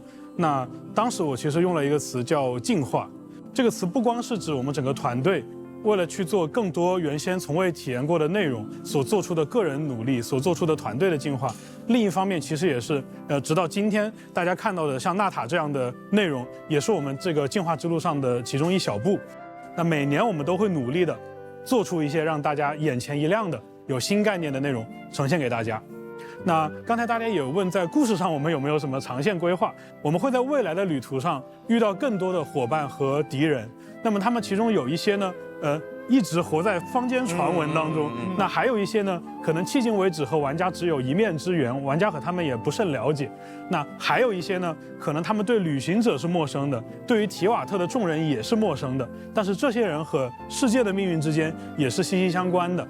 那旅行者前往寻找自己血亲的这个旅途，实际上也会和这个世界之间的联系，因为上述的原因越来越紧密。那么鸡哥也给我们介绍了很多原神未来的规划，那么也是让我们对未来啊充满着期待。我们今天的那个前瞻特别节目啊，到这里呢也就接近尾声了。那原神到现在啊都已经4年了，我也有很多心里话啊想跟我们旅行者讲。我们一起从2020年的那个秋天启程呢，已经是相伴的走过了4个年头，那共同度过了许多难忘的时刻。那随着这个探索的步伐不断前行啊，那提瓦特的这个大陆也是愈加的这个丰富多彩。那我也相信未来的每一片新的地域啊，每一段新的故事啊，会成为我们最美好的这个回忆啊。那过去的这1年啊，原神项目组和我啊，都是曾经经历了这个焦虑和迷茫的。我们听到了很多的声音啊，有的把原神吹上天，有的把原神啊贬得一无是处啊。这样的声音多了啊，难免让项目组和我都有点不知所措。我自己回想起原神这一路走来啊，其实是旅行者的热情、期望与反馈啊，让我们有了不断前行的这个动力啊，也是原神啊能够不断进步的这个源泉。于是啊，今年上半年啊，原神项目组和我啊，决定去跟世界各地的旅行者面对面聊聊。我们去了很多我们从来没有去过的城市，比如湖北襄阳啊，比如巴西圣保罗啊。在跟全球各地的旅行者面对面的时候啊，每一位旅行者都非常激动地跟我们分享他们的提瓦特旅程啊。他们有的还在每天体验原神，有的呢只是新版本更新上来体验一下，有的呢已经很久没有来过提瓦特。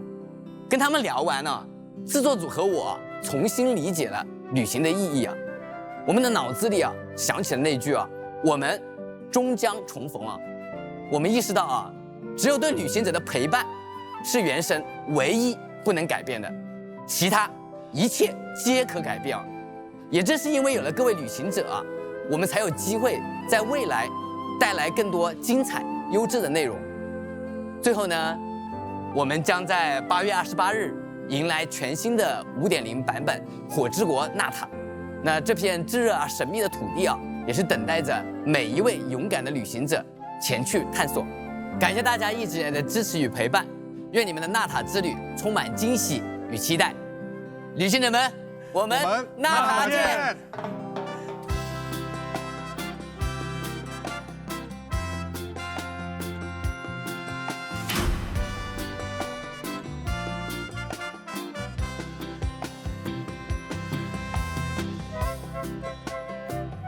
我感觉他们很放松，比我们之前这个，我在场的时候要轻松很多。鸡哥怎么回事？都不提前跟我商量一下？还有不是跟我说是综艺效果吗？怎么整的是我啊？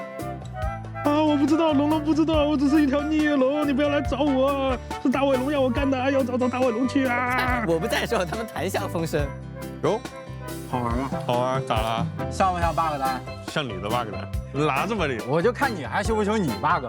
修完了，走，赶紧回去修 bug 去。看你修 bug。Hello, travelers, and welcome to Tevat Talks. I'm Zach Aguilar, voice of Ether, co-hosting with my friend and voice of Albedo, Koi Dao. Huh, friend, huh? The best friends. Like that one time you played Wind Trace without me? Hey, everyone! Genshin Impact invited us to be part of the 4th anniversary celebration this year. 4 years. That's crazy. Wow, I can't believe it's been so long. These past 4 years, I've had the pleasure of delivering some epic grunt sounds as Ether, voicing emotional dialogue in the Archon quests, and working on the special programs. So many great memories have been made not only working on the game, but also playing it. What do you think, Koi? Oh my gosh, 4 years. Wow. You know, I turned 4 years old once. It was awesome. Back then, I never thought I'd get to voice such a cool and intelligent character in an exciting game like Genshin Impact. We know that many of our fellow castmates have had some fun, sometimes truly unbelievable experiences over the past 4 years. So let's bring in a few special guests to, as Albedo might say, turn the unknown into the known. Let's do it. Let's go! Happy 4-year anniversary, everyone! I'm Kimberly Ann Campbell, the voice of Nahida, and I know what you're thinking. A lot of people are like, wow, you sound so different from Nahida. One time during a rare live stream for me, someone in the chat told me to prove that I was actually the voice of Nahida. So both online and in person at conventions, I get a handful of people who seem to be very surprised that that voice comes out of my body. What can I say? It's just what I sound like. I usually whip out a "everyone hold hands" to prove I'm not lying. Yeah, that's super relatable. Like, I usually just scream Windblade at people to prove that it's me. Or make a huh sound. Or even just in your private moments. Yeah. I've heard you scream it. Exactly. I turn to my right side and I scream, Windblade! It helps scare away the demons. That's weird. You're a weird guy. Anyways, here's more guests. I'm so lucky that I get to see a lot of Genshin Impact fans and cosplayers, especially the Raiden Shogun cosplayers, at conventions all over the world. And it's so cute when fans come up to my table and realize that I don't usually sound like her. So someone will come up and say, "Oh, are you the voice of Raiden Shogun?" "Oh yeah, that's me." "Can you do a line?" And I'll be like, "Inazuma shines eternal." And watching their eyes light up always makes me smile. Genshin Impact fans are so passionate, and I love you guys. I personally have a lot to celebrate. When Genshin Impact dropped, almost immediately, my life began to change in a measurable way. I began to meet more and more people, online, at conventions, and honestly, in my daily life, who are so passionate about this game. And I've learned that I love to sneak up on Genshin Impact cosplayers, and then when I'm right behind them, say something like, "This is an age of gods and monsters. I wish not for dominion, yet I cannot watch the common folk suffer." I mean, the reactions are genuinely priceless. And I frequently hear from people online that that was one of the highlights of their con. I meet people that are so excited about this game that they literally tear up. I mean, honestly, how lucky am I to be a part of something like that? Aw, that's so sweet. Wow. And that is such a funny thing to do at conventions. Can you imagine sneaking up on people and suddenly speaking in voice? Except I just get really shy. Yeah. Who else we got? Okay, first off, I want to give a big thank you to the team at Genshin Impact for letting me play the most beautiful man I have ever seen. Seriously, Neuvillette is a prized character of mine, one I'm just so excited to play and dig into for years to come. While he does have a range of subtle emotional beats and some true cathartic twists, nothing about him can possibly compare to the elephant seal in the room. The month of Oratrice Mécanique d'Analyse Cardinal changed my life forever. And who could possibly have seen that coming? Genshin Impact fans are so polite whenever I meet them. They never ask me to say it, but of course I always do. And their gratitude about, "He said the thing," is always a palpable delight. All right, let's do it. Oratrice Mécanique d'Analyse Cardinal. Thank you. He said the thing! He said the thing! He did say the thing. You say the thing. Oratrice Mécanique d'Analyse Cardinal. Oratrice Mécanique d'Analyse Cardinal. Yippee! Yippee! So who's the most beautiful man you've ever seen, Zach? There's a correct answer. When I looked into your eyes, Koi. Mm-hmm. Go on. I knew that the most beautiful man I ever saw was the reflection in your eyes, me! I knew it. I knew it. I knew that's where it was going. Hair flip. Well, that was fun. Yeah, thanks for coming, everybody. And what an awesome 4 years of Genshin Impact. So much happened. Yeah. We've got some surprises in store, so stay tuned for other Teyvat Talks. Teyvat Talks. Stay tuned, all right?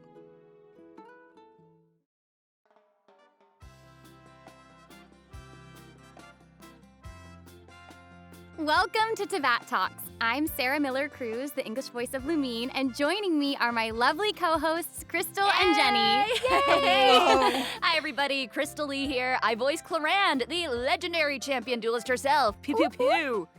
Hello, it is me. I have returned. It is Jenny Yokobori. I am the voice of Yoimiya. And I hope this anniversary sparks joy with all of you out there. I see what you did there. Speaking of the anniversary, how are you two celebrating this amazing milestone? Oh, one heck of a milestone. 4 years? That's like enough to get a bachelor's degree. I mean, I'm gonna celebrate my graduation from Genshin Impact University. That's what I'm doing. I don't know about you guys. What about you, Sarah? That's amazing. I haven't planned anything specific yet, but I'm sure I'll play more Genshin Impact as usual. Come on, you've been in this game since the beginning. You should see your twin, Sarah. Nothing? No, listen. I've been looking for him for 4 long years, okay? So I mean, listen. So, Crystal, you mentioned that you're gonna graduate. I think I'm gonna enroll in grad school so I can stay here for as long as I can. Yes, I'm enjoying for my sure. time. Because that's the best move. Get that PhD. Also, Get that postdoc.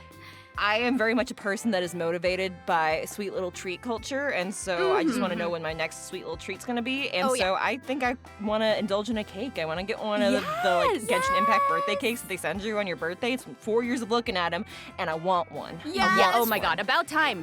Anyway, let's go ahead and turn to our guests and see what they have to say about this momentous occasion. Yay!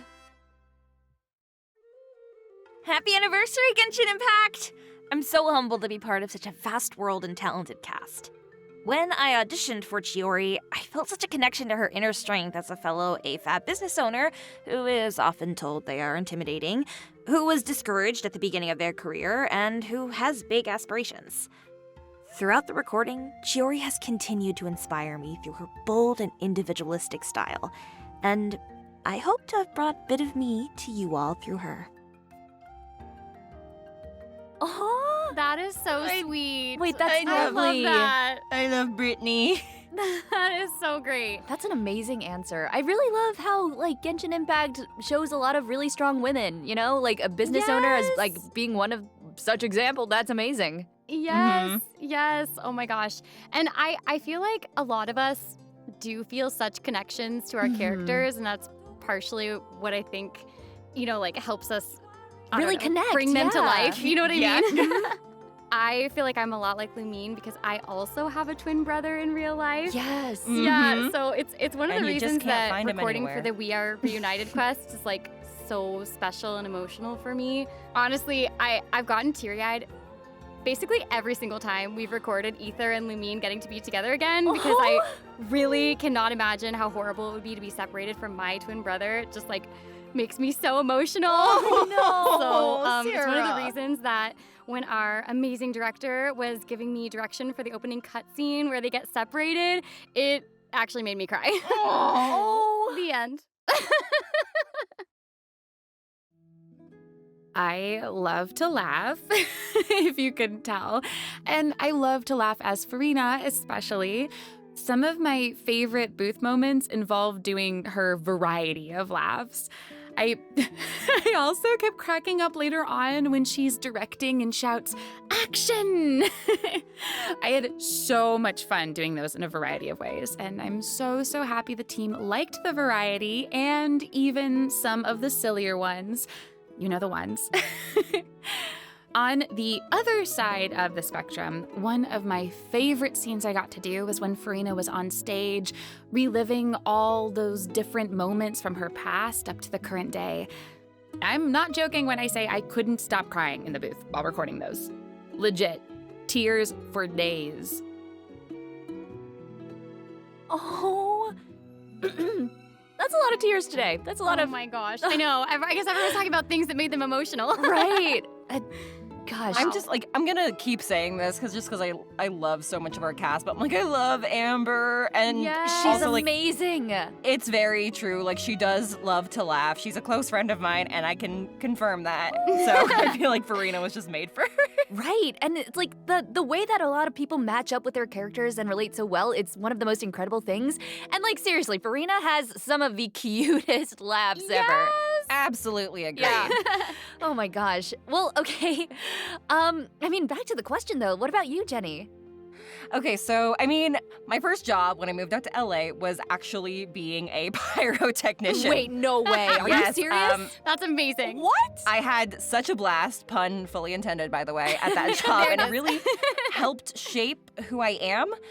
And I honestly feel like Yoimi and I were kind of meant for each other. It definitely feels like fate. Our similarities even go beyond working with fireworks too.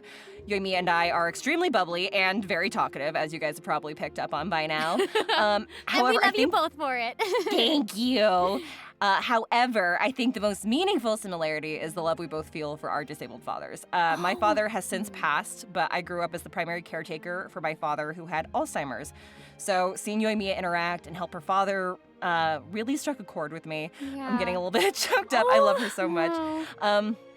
Yoimiya honestly means more to me than I could ever properly articulate. I've met so many friends, like present company included, because of this opportunity that I've gotten to voice her, including her Japanese voice actor, who I got to meet last year, and she was so lovely. Oh, amazing! Oh my gosh! And I've also just seen so much of the world through conventions. Yeah. It's such an unbelievable honor to lend my voice to Yoimiya, who's who's a character that just brings joy to so many people all over the world. You do such a beautiful job of it too. Thank you.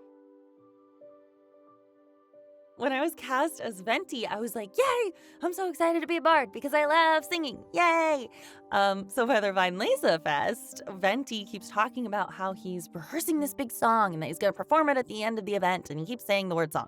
So when we got to that final performance, I was like, hey, just for funsies, since we're running ahead of schedule, can I do a version where I sing at the end just for fun?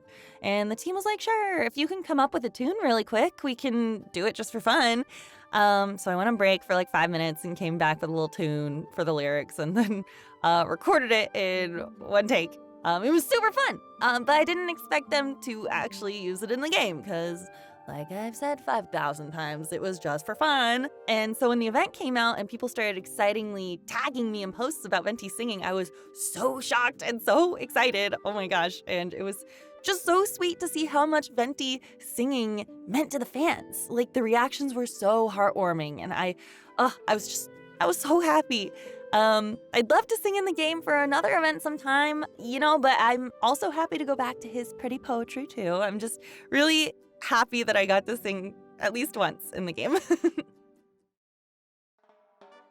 Wait, what? That's Oh my incredible. gosh. She just came up with the tune, like Yes. spontaneously, just there, Right on the spot. I love it. Erica for you. I mean, I know, listen. I know. Girl, And like, the I don't talent is know off the charts. if y'all have heard the Venti song from that event, but it is so good. Erica did such an amazing job. That's incredible. One take, She's so 5 minutes. stinking Just- talented. She really is. She's so talented. That's crazy.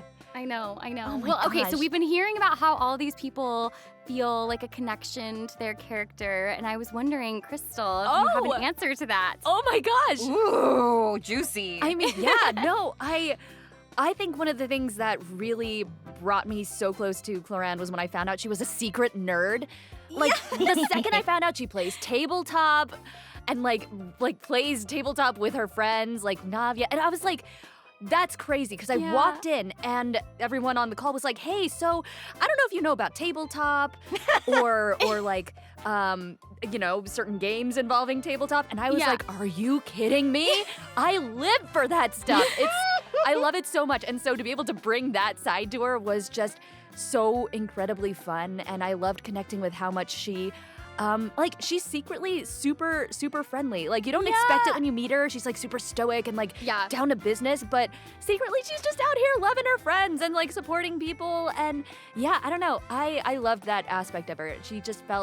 She really came alive when I found that much more about her personal life beyond Yes. her role in the court. It was so much fun. And That's so yeah, cute. I love her that. so much. Thank you. Oh my gosh. Well, it's been so great to hear from all these different actors. I've loved this. This is great. This is is really fun. I know. I love hearing about how everyone connected, like, personally. It's like that little Yeah. backstage glimpse that you don't usually get. Yes. A little peek behind the curtain, if you will. Exactly. Yes. And I still can't believe it's been 4 years. It feels like no time at all has passed somehow.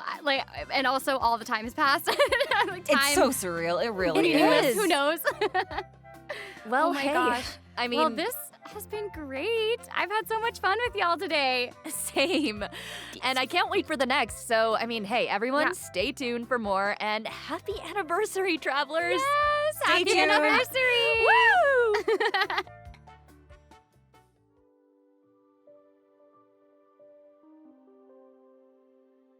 Hello, everybody. This is Alejandro Saab, voice of Sino, and thanks for tuning in to Teyvat Talks. Hey everyone, Joe Zija, voice of Risley here, wishing everybody a happy Genshin Impact 4-year anniversary. Yeah, same. Dude, I can't believe it's been 4 years. Oh my gosh. I remember when the game first started and I was like, I have no idea what I'm doing. And now I'm like, I know a little bit of what I'm doing. Yeah, I don't think I've even reached a little bit. I think like when I stream the game, it's mostly entertaining because I don't know what I'm doing at all. It's been awesome to get to know the fan base and the game, and it's just this Genshin Impact has become this whole massive world. Like, who could have imagined? Yeah, it's crazy. Yeah, so I totally get it. So, without further delay, let's check out what our voice actors have to say about this landmark occasion in our journey. Hi, I'm Erin Yvette, the English voice of the Knave, aka Arlecchino. Oh, aka Father. We've recorded many Arlecchino scenes over the years that I am really quite fond of, but I think the ones that I recall most warmly are those that explored her moments of vulnerability and chilly tenderness, particularly in those few intimate moments with her children or with Claire V. I knew we made something special while in the booth, but oh boy. Watching the finished sequences with all the other actors' performances in there instantly made me so proud to be a part of this cast. And yes, it's also quite fun to play her viciously cool and aloof yet badass sides too. So thank you all for letting me be a small piece of this huge narrative adventure, and for being such an incredible and welcoming community. Congrats on 4 amazing years, Genshin. Here's to many more. Man, Arlecchino is so cool, and I absolutely adored that story. It was dark, and it was just sad at times. But you know, a lot of work goes into building the voices for these characters, you know? Yeah, and sometimes like you don't know what the work's gonna be until you get there. One of my favorite lines of Wriothesley's is, if the Duke wants somebody dead, he needs no justification. And a lot of people don't know that it's one of the first scenes we ever did in the booth. And I remember thinking like, whoa, this guy's like rough. He's a prison warden, he's over here saying he's above the law. Okay, I guess, you know, we'll play him tough, right? We'll play him really rough. And then it turned out that he was this really intelligent, respectable, even like kind man. Yeah. And so I just had to take that toughness that was, you know, kind of right out the gate and then apply it to his otherwise really formal language. He speaks really intelligently. But he's also got this kind of like blue-collar spirit that makes for a super interesting mix. It was just one of those fun experiments in character development on the fly. Yeah, moments like that are absolutely awesome, especially when portraying these characters that have so many layers and so many dimensions. I mean, in Cyno's second story, we got to see so many layers of Cyno, you know? We're so used to him being nice to his friends after so many patches in Genshin Impact, you know? Like, he's like, oh, let's play Genius Invocation TCG. Here's a random joke. But it's cool that we finally got to, you know, a nice reminder that he's still the General Mahamatra. Yeah, and like all of us have our own little stories about how we came to it, and they're all really unique. So let's see how some others spent their time behind the mic for this. Yeah. First of all, congratulations on 4 years, you cute people. I mean, wow, I have been part of the incredible Genshin Impact universe for almost exactly a year now, and let me just say, I was instantly hooked. From the talented team at MiHoYo and our voice directors to the hardworking studio crew and the players around the globe, there is such an incredible energy tying us all together. When we started our records and I dove into Navia's emotional roller coaster of a backstory, I knew that this game was something special. I mean, Malus and Silver still make me tear up just thinking about them. Oh, man. Silver and Malus. I miss those guys. They were so cool. They were funny, but man, good times. Yeah, I can't wait to meet him. I haven't gotten to that part of the game yet, so before we get into any spoilers, let's hear from Amber and Stephanie. Yeah. Congratulations on the 4-year anniversary! This year has been the most exciting for me because I get to be a part of a game that transcends not only story and beauty, but also a great community of players. Emily was such a fun character to play. She's calm during stressful or terrifying situations, yet gentle when it's called for. She can read the room and sniff problems out pretty quickly, too. I knew she had to be mature enough to have the smarts and kind enough to care for others. Her character impressed me every day in the studio. When I found out which character I was to play and her impact in the game, I was on a break in studio and the engineer told me Emily was the main character for this update. Initially, I didn't understand, but then once we recorded more and more, it hit me. I am now part of the Genshin Impact family, which is pretty awesome. It is a true honor. Thank you for having me. I still can't believe I've been in the game for nearly 4 years. It's wild to think that I started as Cloud Retainer the NPC, but I am so proud of getting to play her. Not only is she a character that has helped me stretch my own vocal range, but she's also so full of life and mystery and so unintentionally hilarious. I started playing her as the mysterious and not so kind Adeptus, as we all know. And every time I would return for events, I'd get to give insight into other beloved characters through some pretty funny quips or some deeply sad backstories. So when I was asked to give her life as the playable Shen Yun, one was over the moon. I mean, with her human form, I would be able to share her softer side, the side that we've only had glimpses of. So one was really loving getting to play the funny, soft, strong, and intelligent, sassy, and loving character that she is. I mean, she is the type of character that has made Genshin Impact so special for so many people throughout the years. So, thank you so much for asking me to be her, and happy 4-year anniversary, Genshin Impact. Aw. I'm a nerd for this game. I love Genshin Impact, and just hearing so many people and all of the actors in this cast just be so excited about it, I'm not gonna lie, it made me tear up a little, and I know that folks are gonna be like, no, you didn't. And I'm like, man, it just makes my heart all warm. Let the man cry. Like, come on, let him feel a little bit. One of the things, like the through line here for me is how we have this thing called Genshin Impact, or any story really, and all we're hearing from actors is that how it evolved, right? Like no one knows what shape it's gonna take. You just release this thing into the world, and then the collaborative efforts of all these people kind of morph and change, and it's developed so organically. It's really, really cool, like a living, breathing organism, but it's just art. Yeah. And I'm just so honored that I get to be a part of this, of the English cast with you and everybody else. Yeah. Well, everyone, that's a wrap on Teyvat Talks. Thanks for tuning in. These 4 years of Genshin Impact have been amazing, and the adventure continues on.